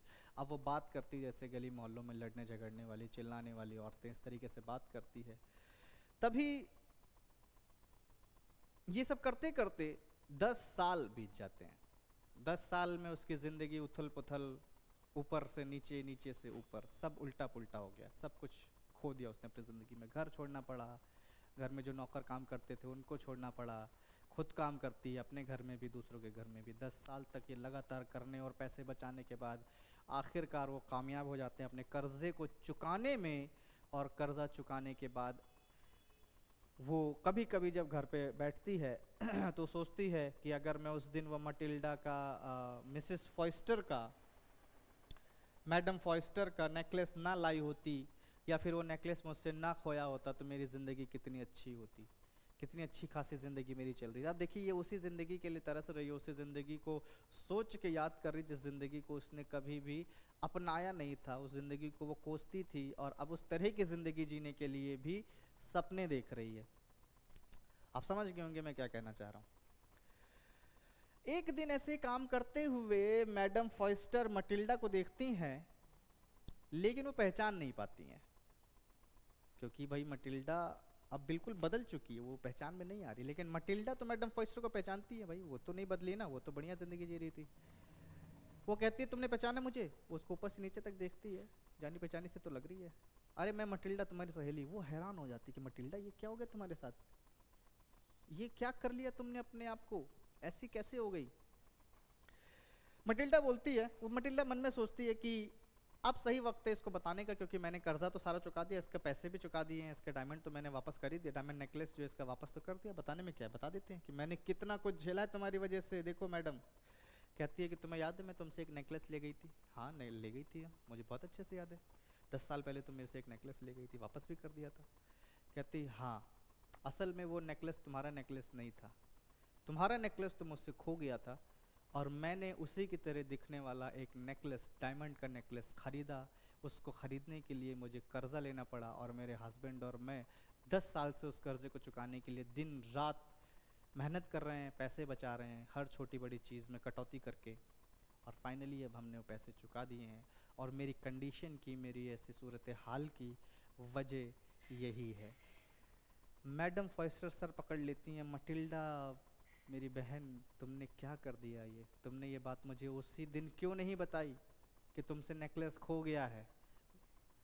कहती है कि मैंने इसलिए नहीं बताई क्योंकि ये मेरी डिग्निटी है, सेल्फ रिस्पेक्ट है, तुम मुझे चोर ना समझ लो, इसलिए मैंने तुम्हें नहीं बताई। कह रही लेकिन मटिल्डा मेरी बहन, वो नेकलेस तो नकली था, तुम इस ऐसे नेकलेस को असली समझ के उसके लिए असली नेकलेस खरीद के मुझे गिफ्ट कर दी, और उसके चक्कर में तुमने अपनी ज़िंदगी के 10 साल बर्बाद कर लिए, अपनी ऐसी हालत कर ली। यहीं पे ये कहानी ख़त्म हो जाती है। मटिल्डा की आंखें बड़ी की बड़ी रह जाती हैं। खैर अब जो गया उसके हाथ से वो वापस नहीं आने वाला है। तो मोरल ऑफ द स्टोरी है कि आपकी ज़िंदगी की बर्बादी के कारण आप खुद होते हैं, आपके डिज़ायर्स होते हैं। जैसे कि रॉबर्ट फ्रॉस्ट की पोएम आपने अगर पढ़ी फायर एंड आइस में, तो फायर इज़ डिज़ायर, है ना, कंपैरिजन है फायर और डिज़ायर। तो जिस तरीके से फायर बर्बाद करती है, असल में फायर सोशल या वर्ल्ड को बर्बाद नहीं कर रही, आपके अंदर की दुनिया को बर्बाद कर रही है। डिज़ायर्स हैं जो आपको बर्बाद कर रही हैं, जैसे कि मटिल्डा की डिज़ायर्स उसको बर्बाद करती हैं। मटिल्डा की अगर ख्वाहिशें इतनी बड़ी ना होती तो शायद उसकी ज़िंदगी में इतनी मुसीबतें भी ना होती। आइए बात करते हैं थीम के ऊपर, अपीयरेंस एंड रियलिटी। जो चीज़ जैसी दिखती है वैसी होती नहीं भैया। डायमंड नेकलेस जो दिख रहा था कि बहुत महंगा है क्योंकि बहुत सुंदर है, और वो निकलता क्या है, एक नकली डायमंड नेकलेस, जिसके चक्कर में वो अपनी ज़िंदगी बर्बाद कर लेती है। और दूसरी तरफ मटिल्डा के लिए भी है अपीयरेंस, कि मटिल्डा जितनी खूबसूरत दिखती है उतनी समझदार नहीं, उतनी अच्छी लेडी नहीं। अच्छी इन द सेंस कि समझदार लेडी नहीं है, उसमें कॉमन सेंस नहीं है, संतोष नहीं है, पेशेंस नहीं है, काम नहीं है, सेटिस्फेक्शन नहीं भाई उसके अंदर, कि वो अपनी लाइफ से सेटिस्फाइड नहीं है। उसको लगता है कि मैं बेहतर डिज़र्व करती हूँ। बेहतर करती होगी, बिल्कुल डिज़र्व करती होगी, लेकिन आप बेहतर डिज़र्व करते हैं उसके लिए आप मेहनत कीजिए, काम कीजिए। आप सिर्फ बैठे बैठे कुर्सी पे ये सोच रहे हैं कि मुझे ऐसा मिलना चाहिए, मेरा हस्बैंड ज़्यादा क्यों नहीं कमाता, मेरी शादी बहुत अच्छी जगह होनी चाहिए थी, ये सब सोचना तो गलत बात है। तो जैसी वो दिखती है खूबसूरत, वो है नहीं। जैसे कि वो डायमंड का नेकलेस खूबसूरत दिखता है, महंगा दिखता है, लेकिन वो महंगा है नहीं। रियलिटी उसकी अलग है, दोनों की ही। Vanity and materialism. कहानी की बात अगर आप करें तो ये कहानी बहुत ज़्यादा मटेरियलिज्म के बारे में बात करती है। अच्छा, मटेरियलिज्म 2 बार हमने लिख दिया, यहाँ पे भी और यहाँ पे भी। तो मटेरियलिज्म की अगर हम बात करें, इसको छोड़ देते हैं, फिर मटेरियलिज्म की बात करें, क्या है भाई। हम लोग ये मानते हैं कि मटेरियलिज्म मतलब मटेरियल हमें ज़्यादा खुशी देता है, घर, गाड़ी, अच्छे कपड़े, मेकअप, ये चीज़ें आपको खूबसूरत बनाती हैं, ये चीज़ें आपकी ज़िंदगी को बेहतर बनाती हैं। पर असलियत ऐसी नहीं है। अगर आपकी ज़िंदगी में कोई परेशानी नहीं है, आपकी ज़िंदगी में कोई दुख तकलीफ़ नहीं है, आप खुश हैं, आपके घर वाले खुश हैं, आपके चेहरे पे मुस्कुराहट है और दुखी होने की कोई ख़ास वजह नहीं है, तो आप असल में अमीर इंसान हैं। आप अपनी तरह की ज़िंदगी जी रहे हैं, और आप एक ऐसी ज़िंदगी जी रहे हैं जिसमें आपको रात को सुकून है, कोई डिप्रेशन नहीं है, कोई प्रॉब्लम नहीं है, कोई एंजाइटी नहीं है, किसी का कर्जा नहीं लिया हुआ है आपने, तो आप एक खुश और अमीर इंसान हैं। आप गाड़ी में घूम रहे हैं और आपके सर पे करोड़ों का कर्जा है, आप टेंशन में, तो ऐसी ज़िंदगी का क्या फ़ायदा। आप बड़े घर में रहते हैं लेकिन अकेले रहते हैं, या घर में कलेश रहता है, तो ऐसे घर में रहने का क्या फ़ायदा। आपके पास सोने की थाली हो सकती है लेकिन आप खाना ढंग का नहीं खा सकते, बीमारियां लेके घूम रहे हैं, तो ऐसी जिंदगी का क्या फायदा है, ऐसे मटेरियल का क्या फायदा। तो मटेरियलिस्टिक अप्रोच खुशी दे सकती है लेकिन खुशी सिर्फ मटेरियलिज्म ही दे आपको, ऐसा बिल्कुल भी नहीं है। रेदर देन हमें ज़्यादा महत्व, हमें ज़्यादा तवज्जो देनी चाहिए ऐसी चीज़ों पे जो आपके पास हैं, प्राइसलेस चीज़ें। जैसे कि उसका हस्बैंड उसे प्यार करता था, उसने उसकी कभी केयर नहीं की, वो अच्छा इंसान था, ईमानदार इंसान था, उसकी केयर करता था, उसको सपोर्ट करता था, उसे कोई मेंटल टॉर्चर तो नहीं दे रहा था वो, ना ही कोई डोमेस्टिक वायलेंस था। तो ये चीज़ें सबको नहीं मिलती हैं, उसको मिली, उसने केयर नहीं की, वो भी गया। कंटेनमेंट नहीं है उसके अंदर, सब्र नहीं है, संतोष नहीं है, हर चीज़ चाहती है मुझे ये मिल जाए, मुझे वो मिल जाए। मटेरियलिज्म की हमने बात कर लिया और कंटेनमेंट के बारे में हम बहुत बार बात कर चुके हैं इसी कहानी के अंदर। तो चलिए बढ़ते हैं अगली कहानी की तरफ। अगली कहानी है हमारी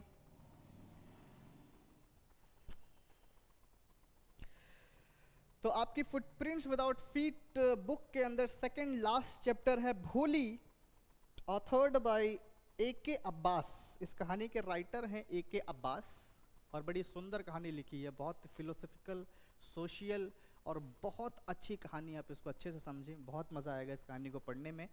किरदार से शुरू करते हैं, इसमें काफ़ी सारे किरदार हैं।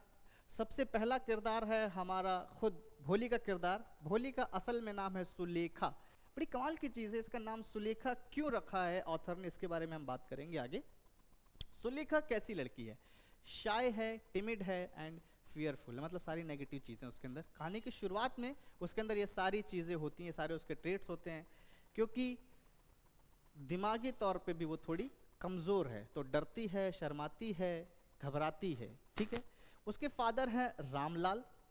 रामलाल एक गवर्नमेंट ऑफिसर है, गवर्नमेंट ऑफिशियल, नंबरदार, टैक्स कलेक्टर, रेवेन्यू फील्ड में काम करते हैं। गांव में टैक्स कलेक्ट करने का इनका काम है, मतलब अच्छी खासी फैमिली से बिलोंग करती है, वो किसी गरीब फैमिली से बिलोंग नहीं करती, वेल टू डू फैमिली है। इसके और भाई बहन भी हैं, 3 भाई हैं जो शहर में पढ़ रहे हैं और इसके 3 और बहनें हैं जो इससे बड़ी हैं, सबसे छोटी है, इसकी 3 और बहनें हैं, ठीक है। वो देखने में बहुत सुंदर हैं, हेल्दी हैं, स्वस्थ हैं और भोली के अंदर ये क्वालिटीज़ नहीं है। क्यों नहीं है, हम कहानी में बात करेंगे। भोली की मदर जो है टिपिकल हाउस वाइफ हैं, वो ये एक हाउस वाइफ हैं, ये हाउस वाइफ हैं और बहुत ही टेक्टफुल हैं, समझदार तो नहीं कहूँगा, चालाक कहूँगा, बहुत चालाक कहना भी ठीक नहीं रहेगा, लेकिन हाँ कंट्रोल करती हैं, अथॉरिटेटिव, आप इसके लिए अच्छा शब्द इस्तेमाल करेंगे, अथॉरिटेटिव। अथॉरिटेटिव मतलब कंट्रोल अपने हाथ में लेती हैं, अपने हाथ में कंट्रोल लेने की कोशिश करती हैं। फिर है बहुत इंपॉर्टेंट कैरेक्टर जहां से सवाल आता है, बार बार सवाल आता है, टीचर। कि टीचर का क्या रोल था भोली की जिंदगी में, अगर टीचर ना होती तो क्या होता। टीचर कैसी, हम ये बात कर लेते हैं, कहानी में जान लेंगे पूरा क्या किस्सा है। बहुत ही दयालु हैं वो,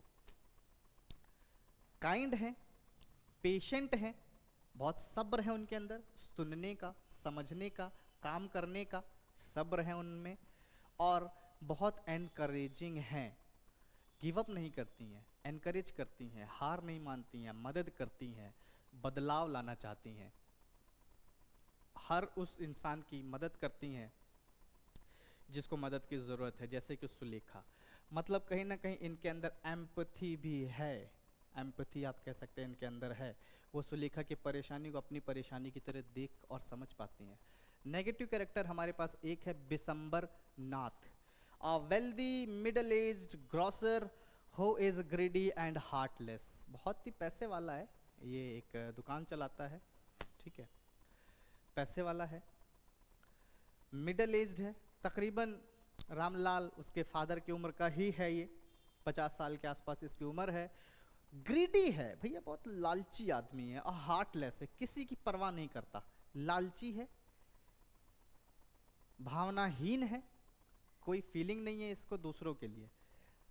किरदार जानने के बाद मैं बार बार कह रहा हूँ कि आपकी कहानी में एक क्वेश्चन किरदारों के ऊपर आ जाता है कि अगर ये पर्टिकुलर कैरेक्टर उस कहानी में ना होता, ये उस पर्टिकुलर कैरेक्टर का क्या रोल है कहानी के अंदर, कहानी को आगे बढ़ाने में या किसी दूसरे किरदार के ऊपर उसका क्या असर पड़ता है, आप इसके बारे में अच्छे से अगर नहीं जानते हैं तो आपका एक क्वेश्चन चला जाएगा। तो किरदारों को जानना सिर्फ इसलिए नहीं ज़रूरी है क्योंकि आप आंसर लिख रहे हैं, इसलिए भी ज़रूरी है कि कहानी को याद करने का जो सबसे सरल और सीधा तरीका होता है वो होता है किरदारों को याद रखना। अगर आपको किरदार याद है तो आप कहानी को आसानी से रिकॉल कर सकते हैं। कहानी को सुन लेते हैं, बड़ी सरल सी कहानी है। एक सुलेखा नाम की लड़की है, उसको कोई सुलेखा नहीं बोलता है, उसको सब भोली बोलते हैं। भोली नाम होने का एक कारण ये है कि बचपन में वो सर के बल गिर गई थी और उसके सर में चोट लगने की वजह से वो थोड़ी सी स्लो हो गई है, दिमागी तौर पे वो उतनी स्मार्ट नहीं है। मतलब वैसा ही कि आपकी उम्र बढ़ रही है, आपकी इंटेलिजेंस नहीं बढ़ रही है, आप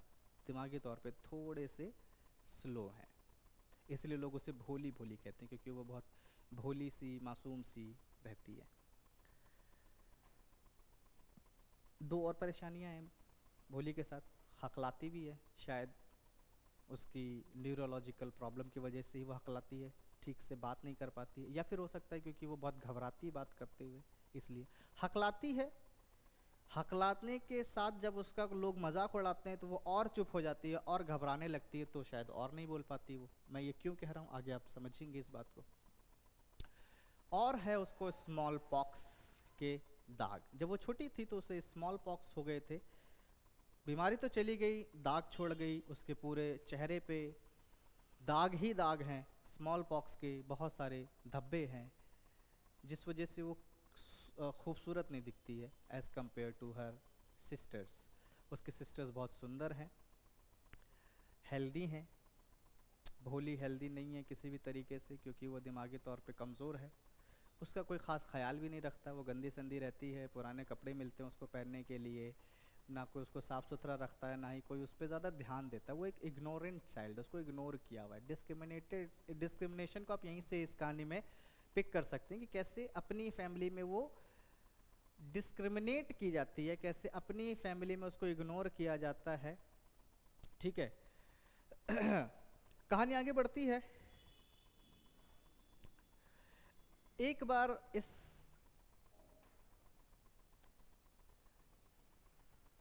कहानी में एक कैरेक्टर की एंट्री होती है, तहसीलदार। तहसीलदार साहब है ना, एक कह सकते हैं आईएएस ऑफिसर है ये, और ये उसके गांव में आते हैं, एक स्कूल इनॉग्रेशन में स्कूल खोलते हैं और रामलाल से कहते हैं कि भाई रामलाल देखो भाई, तुम इतने बड़े ऑफिशियल हो इस गांव के, तुम अगर अपने बच्चों को स्कूल में पढ़ने के लिए भेजोगे तो एक बहुत बड़ा एडवर्टीजमेंट होगा, लोग देखकर अपने बच्चों को भी स्कूल में भेजेंगे, बहुत अच्छी चीज़ होगी।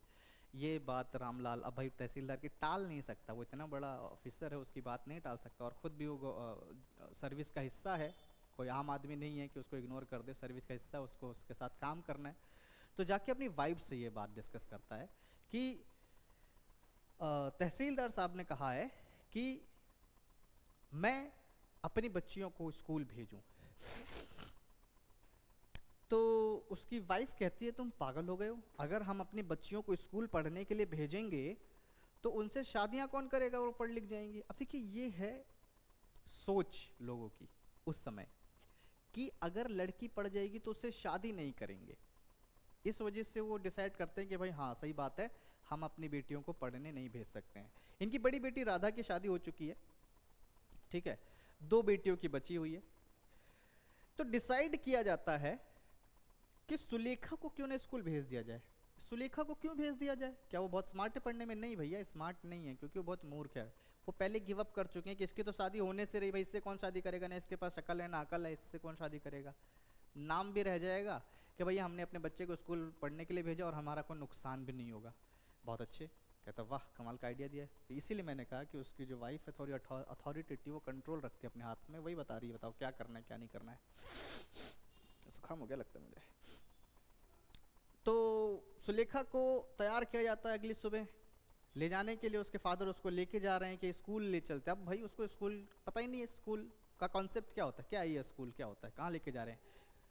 उसको लगता है कि कुछ समय पहले उसकी एक गाय थी लक्ष्मी नाम की, उसको भी ऐसे ही ले गए थे और बेच दिया था, मुझे भी तो बेचने नहीं ले जा रहे हैं। रोने लगती पैर पटक पटक के। उसके फादर बड़े गुस्सा होते हैं, कहते हैं कि अच्छा एक काम करो, इसको नहलाओ धुलाओ छोटी छोटी करो उसको, और कुछ अच्छी सी ड्रेस पहनने को दे दो, देखते हैं शायद फिर चली जाए, इसका मन अच्छा हो जाए। उसको नहलाते धुलाते हैं, साफ़ सुथरा करते हैं, उसको एक अपनी बहन की पुरानी लेकिन बेहतर साफ़ सुथरी ड्रेस मिलती है। बहुत दिनों शायद पहली बार इतनी साफ़ सुथरी ड्रेस उसको दी जा रही है, क्योंकि उसकी बहन को वो ड्रेस फिट नहीं हो रही थी, इसलिए उसके हिस्से में आ गई उतरन।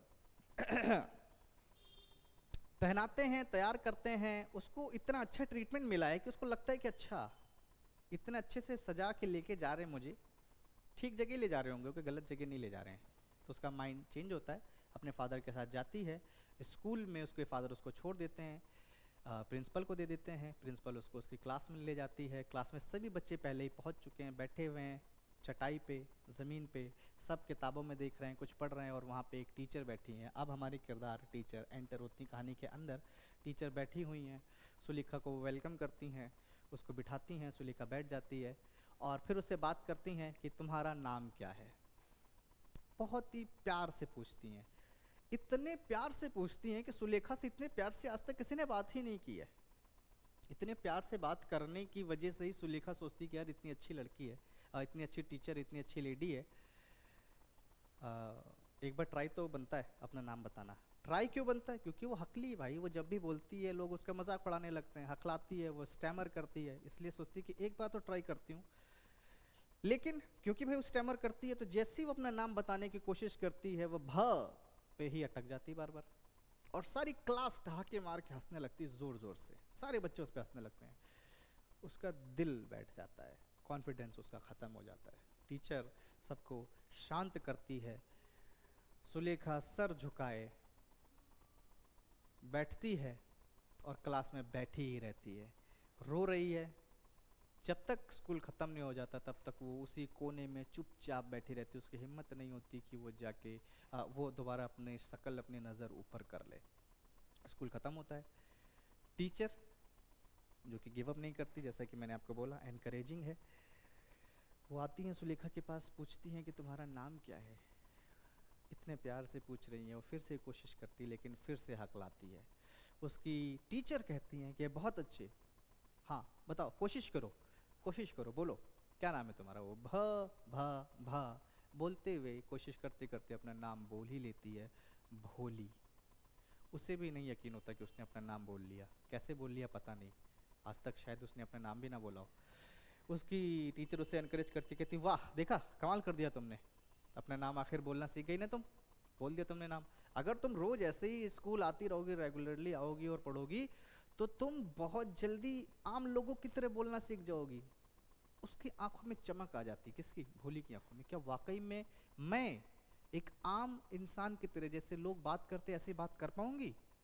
वो कहती है हाँ बिल्कुल कर पाओगी, तुम्हें बस रोज आना है, मैं जो कहती हूँ वो करो, मैं जो पढ़ाती हूँ उसको सीखो। ये लो एक किताब, ये देखो इसके अंदर पिक्चर्स बनी, इसके अंदर ये शब्द लिखे, इनको पढ़ो, सीखो, और जब ये तुम पढ़ लोगी तो मैं तुम्हें दूसरी किताब दूंगी, उसको पढ़ोगी, और कुछ ही दिनों में तुम अपने आसपास के लोगों से बहुत ज़्यादा और बहुत बेहतर नॉलेज गेन कर लोगी।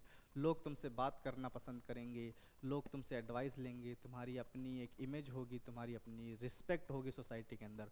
उसके कानों में मानो जैसे घंटियां बजने लगी कि सच में ऐसा हो सकता है, फूल खिल गए, हल्की हल्की हवाएं चल रही, वो तो सातवें आसमान पे। बड़ी खुशी खुशी वो घर आती है, किताब लेके पढ़ना शुरू कर देती है।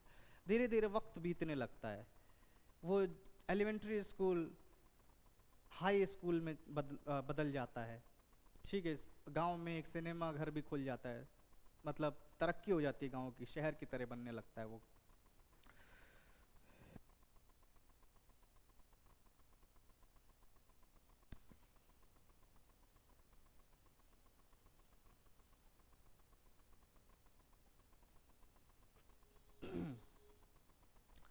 अब वो आई है और वक्त बीत गया, उसकी सारी बहनों की शादी हो चुकी है, और अब भोली की शादी की बात हो रही है। भोली की शादी की बात इसलिए हो रही है कि एक आदमी जो कि अधेड़ उम्र का है, तकरीबन उसके फादर की उम्र का ही है, वो शादी करने में इंटरेस्ट दिखा रहा है भोली से। भोली से शादी करने में इंटरेस्ट दिखा रहा है, भोली से शादी करने में इंटरेस्ट दिखा रहा है, लेकिन उसके फादर का मन नहीं है कि भोली की शादी इससे कराई जाए।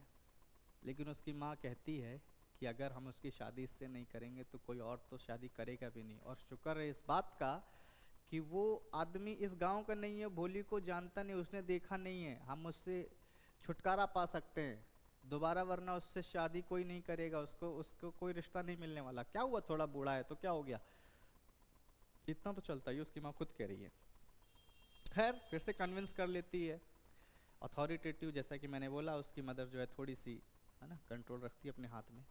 कहता बात तो सही है। भोली दूसरे कमरे में लेटी हुई सुन रही है सारी चीज़ें, कुछ नहीं कहती है। शादी की बात तय हो जाती है। थोड़ा सा लंगड़ा भी है वो बिशंबर नाथ, थोड़ा सा लंगड़ा है। भोली को अब शादी का दिन आ गया है। बिशंबर नाथ घोड़े पे बैठा हुआ है, हालांकि उसकी दूसरी शादी है, उसकी पहली वाइफ मर गई है, उसका एक बेटा भी है जो कि तकरीबन, उसके बच्चे भी हैं जो तकरीबन भोली की उम्र के ही होंगे। फिर भी वो इस तरीके शादी करता है मानो जैसे किसी नौजवान लड़के की शादी हो रही हो और पहली शादी हो रही है। घोड़े पे आता है, बैंड बाजा, दोस्त यार सब नाचते गाते गाते हुए आते हैं, बारात लेकर एंटर करते हैं। जयमाला हो रहा है, आइए दूल्हे राजा बैठिए, मंडप में बिठाया जा रहा है, पंडित जी मंत्र पढ़ रहे हैं, आग जल रही है, द सेक्रेट फायर, हवन जल रहा है। और फिर वक्त आता है दुल्हन को बुलाने का। फेरों का वक्त आ गया है, दुल्हन को बुलाया गया है।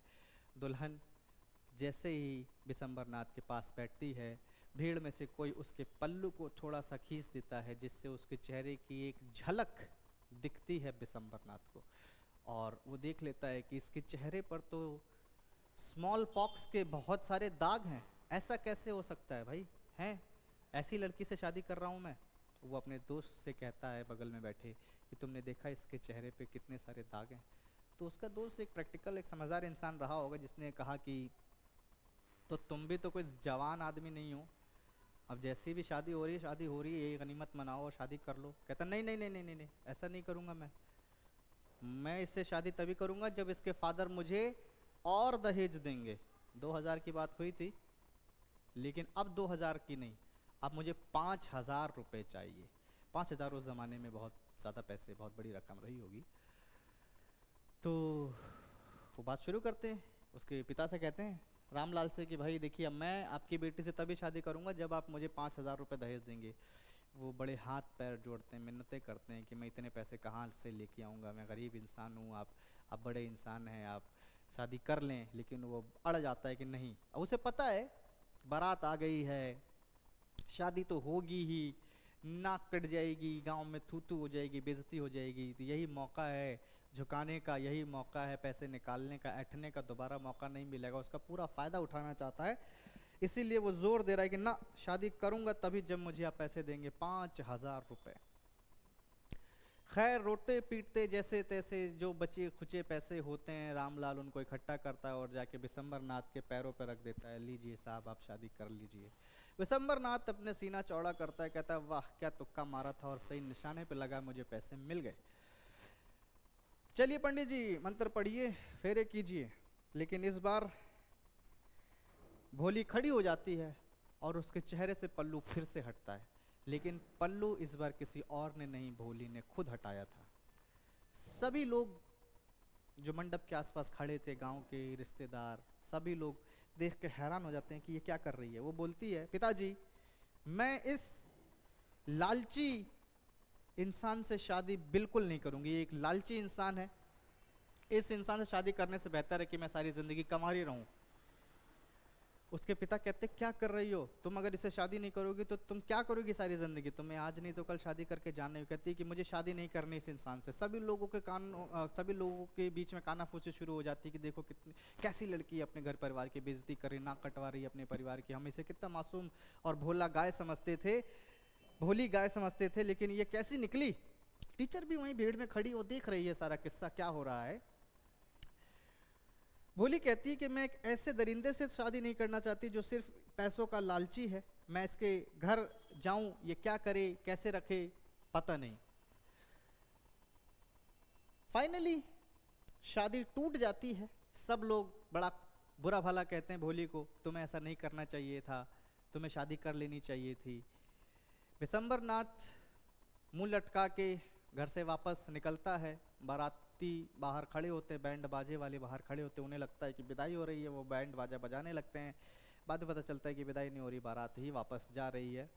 तो बारात को वापस लेके चला गया विशंबरनाथ। टीचर वहाँ कोने में खड़ी बड़ी खुश होती है, जैसे कि मानो किसी आर्टिस्ट ने अपने आर्ट को देखकर खुशी महसूस की होगी, क्योंकि भोली के साथ उसने जो वक्त गुजारा है, भोली को कहाँ से उसने किस तरह की इंसान, कैसी पर्सनालिटी, कैसे मेंटल स्टेट से उठा के इंडिपेंडेंट और कॉन्फिडेंट लेडी बना दिया, उसको नॉलेजेबल लेडी बना दिया। और भोली ये भी कहती है कि अगर मेरी शादी नहीं होती तो ना हो, मैं नहीं करूँगी शादी, मैं आपकी और मदर की, अपनी माँ की सेवा करूँगी और अपने ही स्कूल में जहाँ मैंने इतना सब कुछ पढ़ा, इतना सब कुछ सीखा है, वहीं पे पढ़ाऊंगी। अपने टीचर की तरफ देख के कहती है, क्यों मैम, मैं सही कह रही हूँ?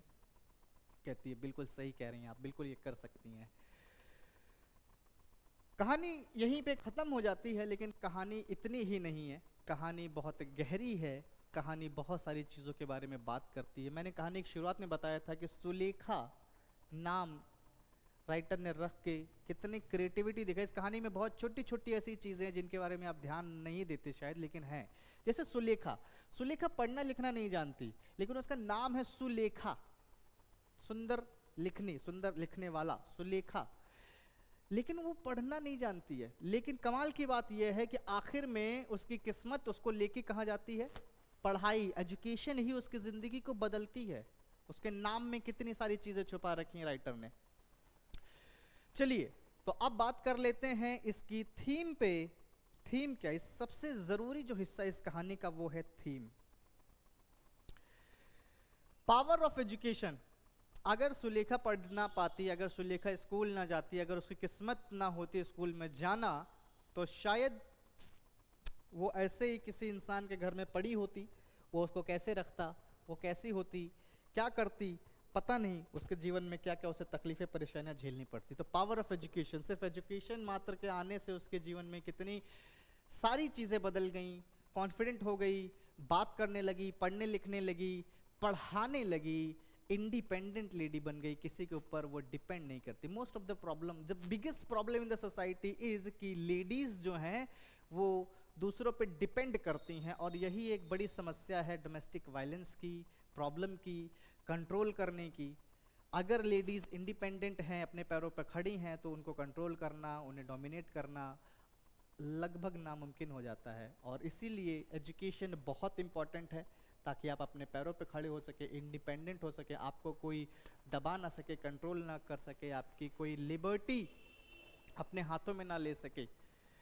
फिर बात आती है जेंडर डिस्क्रिमिनेशन की। ये कहानी बहुत सारी जगहों पे जेंडर डिस्क्रिमिनेशन की बात करती है। जैसे सबसे पहले रामलाल अपनी बेटियों को नहीं पढ़ाता, कोई भी बेटी उसकी पढ़ी लिखी नहीं है अलावा भोली के, और अपने बेटों को उसने बड़े स्कूलों में पढ़ाया है, शहर में पढ़ते हैं, कॉलेज में पढ़ते हैं, बड़ी बड़ी एजुकेशन ले रहे हैं। तो जेंडर को डिस्क्रिमिनेट किया गया इस कहानी में बहुत सारी जगहों पे। और जब उसकी शादी की जाती है तो एक बुजुर्ग आदमी से शादी करने जा रहे होते, शादी करने जब जा रहे होते तो एक बुजुर्ग आदमी से उसकी शादी करने के लिए तैयार हो जाते हैं, तय कर देते हैं, और उसकी रजामंदी, उसकी इच्छा, उसकी परमिशन, उसका कंसेंट पूछे बगैर। तो डिस्क्रिमिनेशन है, पैट्रार्की है, कि सारे जो कंट्रोल है, सारा जो कंट्रोल है, जो सारे डिसीजंस है, वो हमेशा मेल लेता है। इस कहानी में देखेंगे आप, जो सारे कंट्रोल है वो मेल के हाथ में है। हर फैसला जो मेल लेता है इस कहानी के अंदर, जैसे उसके फादर, फिर कंट्रोल उसके बाद विशंबरनाथ करने लगता है, उसके हाथ में आता है। सोसाइटी जो ड्राइव करती है, society is driven by males, ये कहानी बात करने की कोशिश करती है। पैट्रार्की है, लेकिन बाद में आप देखते हैं आखिर में भोली अपनी ज़िंदगी की, अपनी लिबर्टी अपने हाथ में ले लेती है। यही है कहानी की थीम। डिस्क्रिमिनेशन को दूर करती है, जेंडर डिस्क्रिमिनेशन को दूर करती है, इंपॉर्टेंस ऑफ एजुकेशन की बात करती है, पैट्रार्की के ऊपर बात करती है, डाउरी, खुलेआम डाउरी पे बात करती है कहानी। जब वो 2000 पे बात तय होती है वो भी डाउरी है, जब वो 2000 से बढ़ा के 5000 मांगने लगता है वो भी डाउरी है। और डाउरी के बेस पर ही उसकी शादी हो रही होती है, उसको वो शादी के लिए हाँ तभी करता है जब उसको 2000 के जगह 5000 रुपये दिए जाते हैं। ये अपने आप में बड़ी बुरी बात है, ये अपने आप में एक समाज की बड़ी कुरूपता है, परेशानी की बात है कि दहेज आज भी एग्जिस्ट करता है हमारी सोसाइटी में। सोशल स्टिग्मा ये एक धब्बे की तरह है, डाउरी ये धब्बे की तरह है। जेंडर इक्वालिटी नहीं है, लिबर्टी नहीं है, फीमेल्स को उस तरीके की आज़ादी नहीं दी गई, फीमेल्स को उस तरीके की अपॉर्चुनिटीज़ नहीं दी जाती, फीमेल्स को उस तरीके से ट्रीट नहीं किया जाता, उनको उतना इंटेलिजेंट काबिल नहीं समझा जाता है, उनको मेल डोमिनेटिंग सोसाइटी कहीं ना कहीं ऑप्रेस करती है, कंट्रोल करती है, अथॉरिटेटिव तरीके से डील करती है उनके साथ। यही सारी चीज़ें सोशल स्टिग्मा है। तो कहानी की थीम पर भी अगर आप डिस्कशन करें तो भी आपकी कहानी के गहरे और गहन जो सवाल हैं, जो क्रिटिकल हैं, अंडरस्टैंडिंग बेस्ड क्वेश्चंस हैं, उनको आप इजीली टैकल कर सकते हैं, आराम से समझ सकते हैं, और बहुत सारे सवाल आपके यहाँ से बनेंगे। आप पेपर में जब बैठेंगे तो आपको याद आएगा कि बहुत सारी चीज़ें हैं जो इनको मेंशन करने से आपके सवालों के जवाब निकल रहे हैं। इतना ही है इस कहानी के अंदर, ज़्यादा कुछ नहीं है। अच्छा, एक कमाल की बात और है इस कहानी में कि आप देखेंगे इस कहानी में जितने लोग भोली को बेवकूफ़ समझते हैं, असल में आप देखेंगे वही सारे बेवकूफ़ियाँ करते हैं, वही सारे लोग गलतियाँ करते हैं। भोली बेवकूफ़ लगती है, उसको दिखाया गया है, लेकिन भोली बेवकूफ़ नहीं है। ये एक अगेन ऑथर का एक बड़ा ही बारीक एक चीज़ छुपी हुई है कहानी के अंदर। बहुत सारी चीज़ों में से एक ये भी चीज़ पे ध्यान नहीं जाता कई बार लोगों का, लेकिन जितने लोग भोली को बेवकूफ़ समझते हैं वो सारे खुद ही बेवकूफ़ हैं, और जितने भोली को बेवकूफ़ दिखाया गया है कहानी में, लेकिन असल में वो उतनी बेवकूफ़ है नहीं, वो उससे डबल, उससे ज़्यादा समझदार आखिर में निकल के आती है। तो जैसा दिखता है वैसा नहीं होता है। चलिए अगले चैप्टर पे बात करते हैं। आखिरी कहानी है, आखिरी कहानी है हमारे पास फुटप्रिंट्स विदाउट फीट की, द बुक दैट सेव्ड अर्थ। कहानी बहुत लंबी, अगर आप कहानी के समरी पे जाएंगे तो बहुत लंबी चौड़ी कहानी है, बहुत सारी इसमें चीज़ें हैं जो आप सुनेंगे तो बोर हो जाएंगे। हम क्रक्स की बात करते हैं। क्रक्स पे जाने से पहले हम उसके किरदार समझ लेते हैं। किरदार कौन कौन से हमारे पास? एक कैरेक्टर है थिंक टैंक, ये कमांडर इन चीफ है। कहानी है मार्स और अर्थ की। मार्स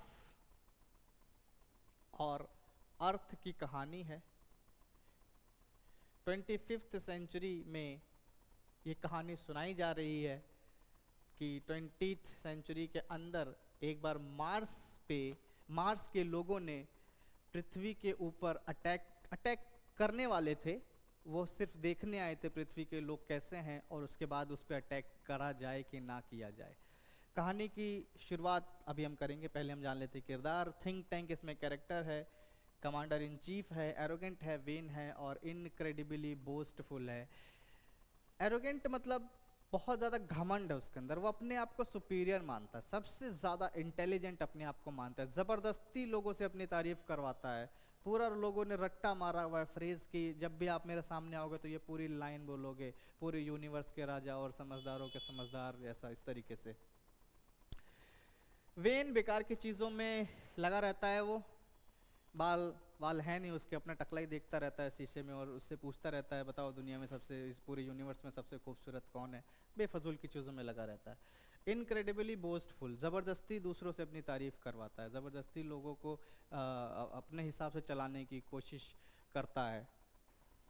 नार्सिस पर्सनालिटी है बेसिकली, आप कह सकते हैं कि वो अपनी गलती कभी नहीं मानता, दूसरों को ही गलत बताता है और दूसरों का क्रेडिट खाता है।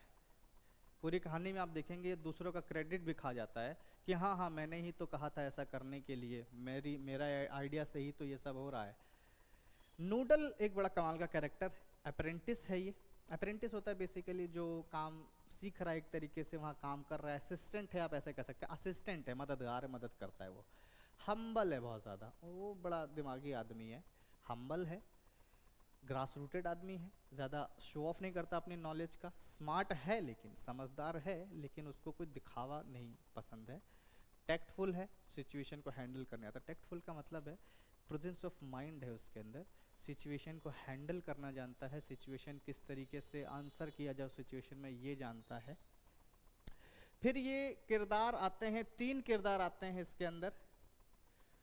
कैप्टन ओमेगा, ये 2 किरदार जो हैं इसके अंदर, जो ये 2 किरदार हैं ये फीमेल कैरेक्टर्स हैं, फीमेल कैरेक्टर्स हैं। ये इकलौता कैरेक्टर यहाँ पे मेल कैरेक्टर है, इन दोनों को छोड़ के। ये तीनों इस धरती पे आते हैं रिसर्च करने के लिए कि धरती के लोग कैसे हैं, क्या करते हैं, कैसे रहते हैं, वहाँ पे अटैक कब करना चाहिए, कब नहीं करना चाहिए, सही रहेगा नहीं रहेगा, इसके बारे में रिसर्च करने के लिए ये तीनों आते हैं।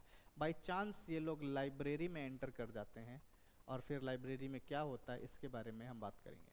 हिस्टोरियन का किरदार क्या है? हिस्टोरियन जो है ये वो लेडी है जो इस किस्से को सुना रही है। जिस तरीके से मैं आपको किस्सा सुना रहा हूँ वो इस किस्से को सुना रही है, इस वाले किस्से को कि कब अटैक हुआ था। कब सुना रही है? 25th सेंचुरी में सुना रही है। ठीक है, तो हिस्टोरियन का किरदार सिर्फ इतना है। ये एक प्ले है, पर्दा उठता है, गिरता है, लाइट आती है, लाइट जाती है, इस तरीके से। तो कहानी की शुरुआत करते हैं। कहानी बड़ी सिंपल सी, हम बहुत छोटा कोशिश करूंगा, बहुत कम शब्दों में कहानी को मैं समझा दूं। फैक्ट्स आप पहले से जानते हैं, याद करने के लिए लास्ट मोमेंट वीडियो है ये, कि आप लास्ट मोमेंट पे क्या करेंगे, ऐसा ये कहानी के अंदर। कहानी बड़ी सिंपल है।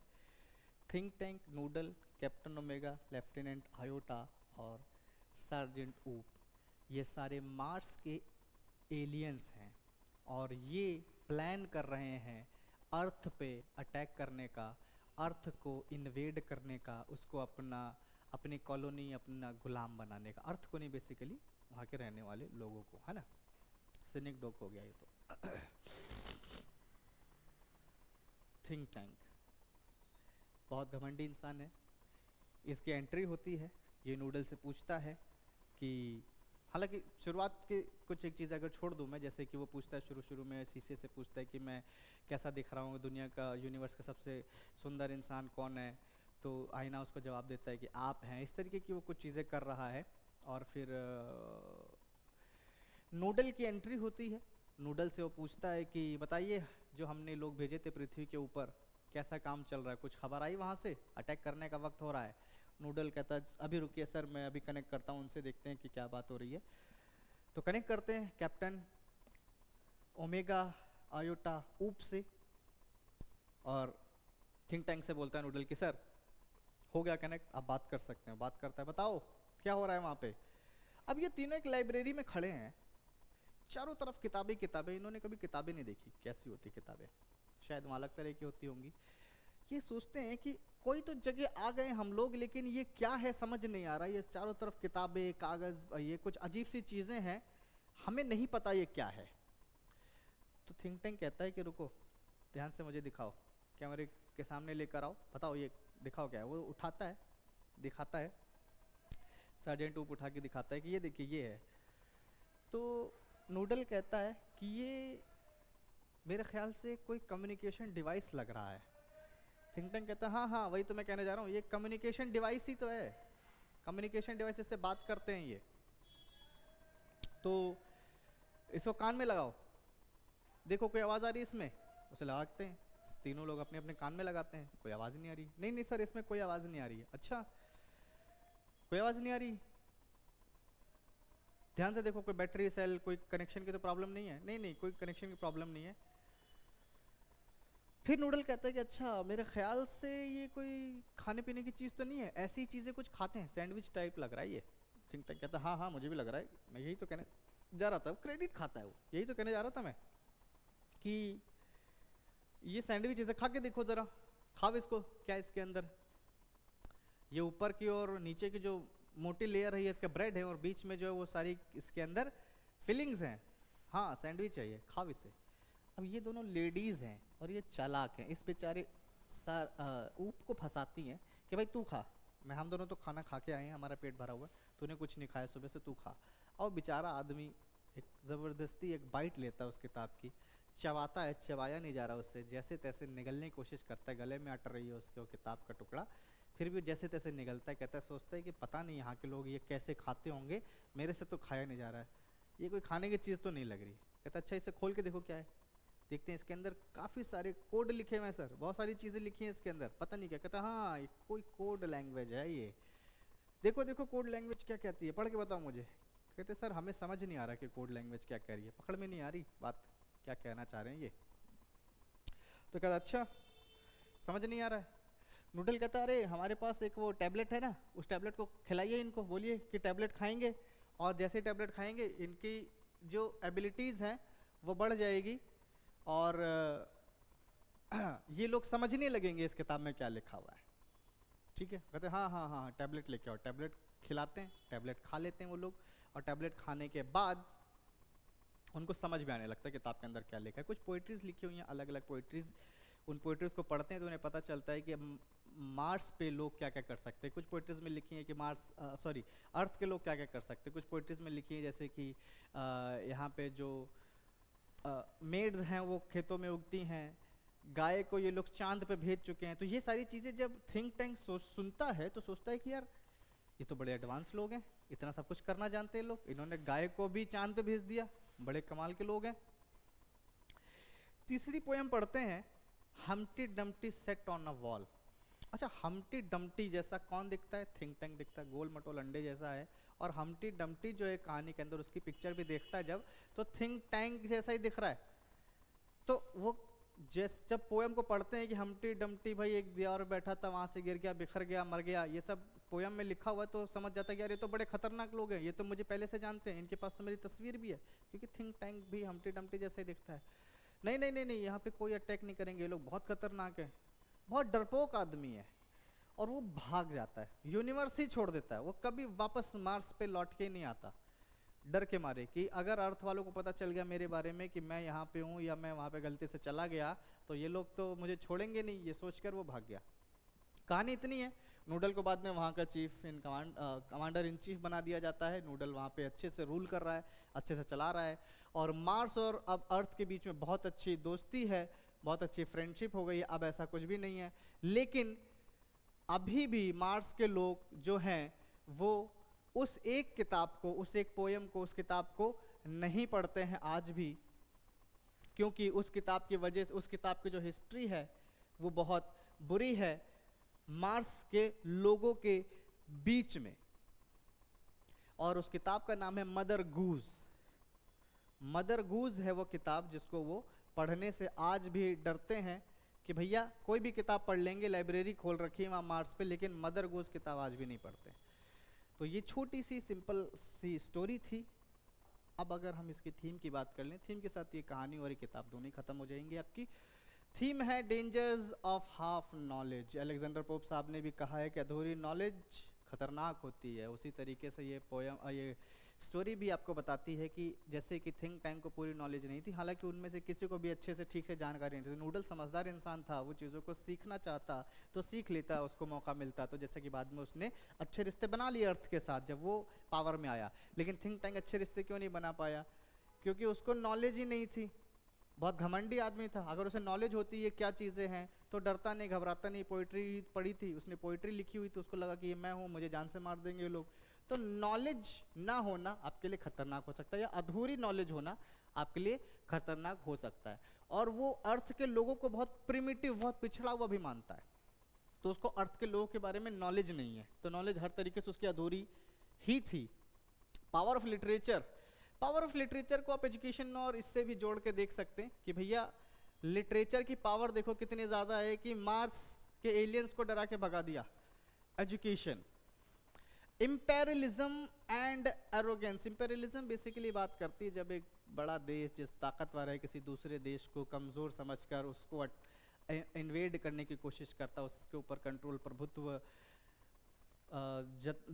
बनाने की कोशिश करता, उसे इम्पेरियलिज्म बोलते हैं। हिस्ट्री और पॉलिटिकल साइंस में आपने इसके बारे में अच्छे से पढ़ा और सुना होगा। जिस तरीके से थिंक टैंक अपनी पावर का इस्तेमाल करके अर्थ को कंट्रोल करना चाहता है, अर्थ को इन्वेड करना चाहता है, इन्वेजन करना चाहता है वहाँ पर, तो इम्पेरियलिज्म है वहाँ पर।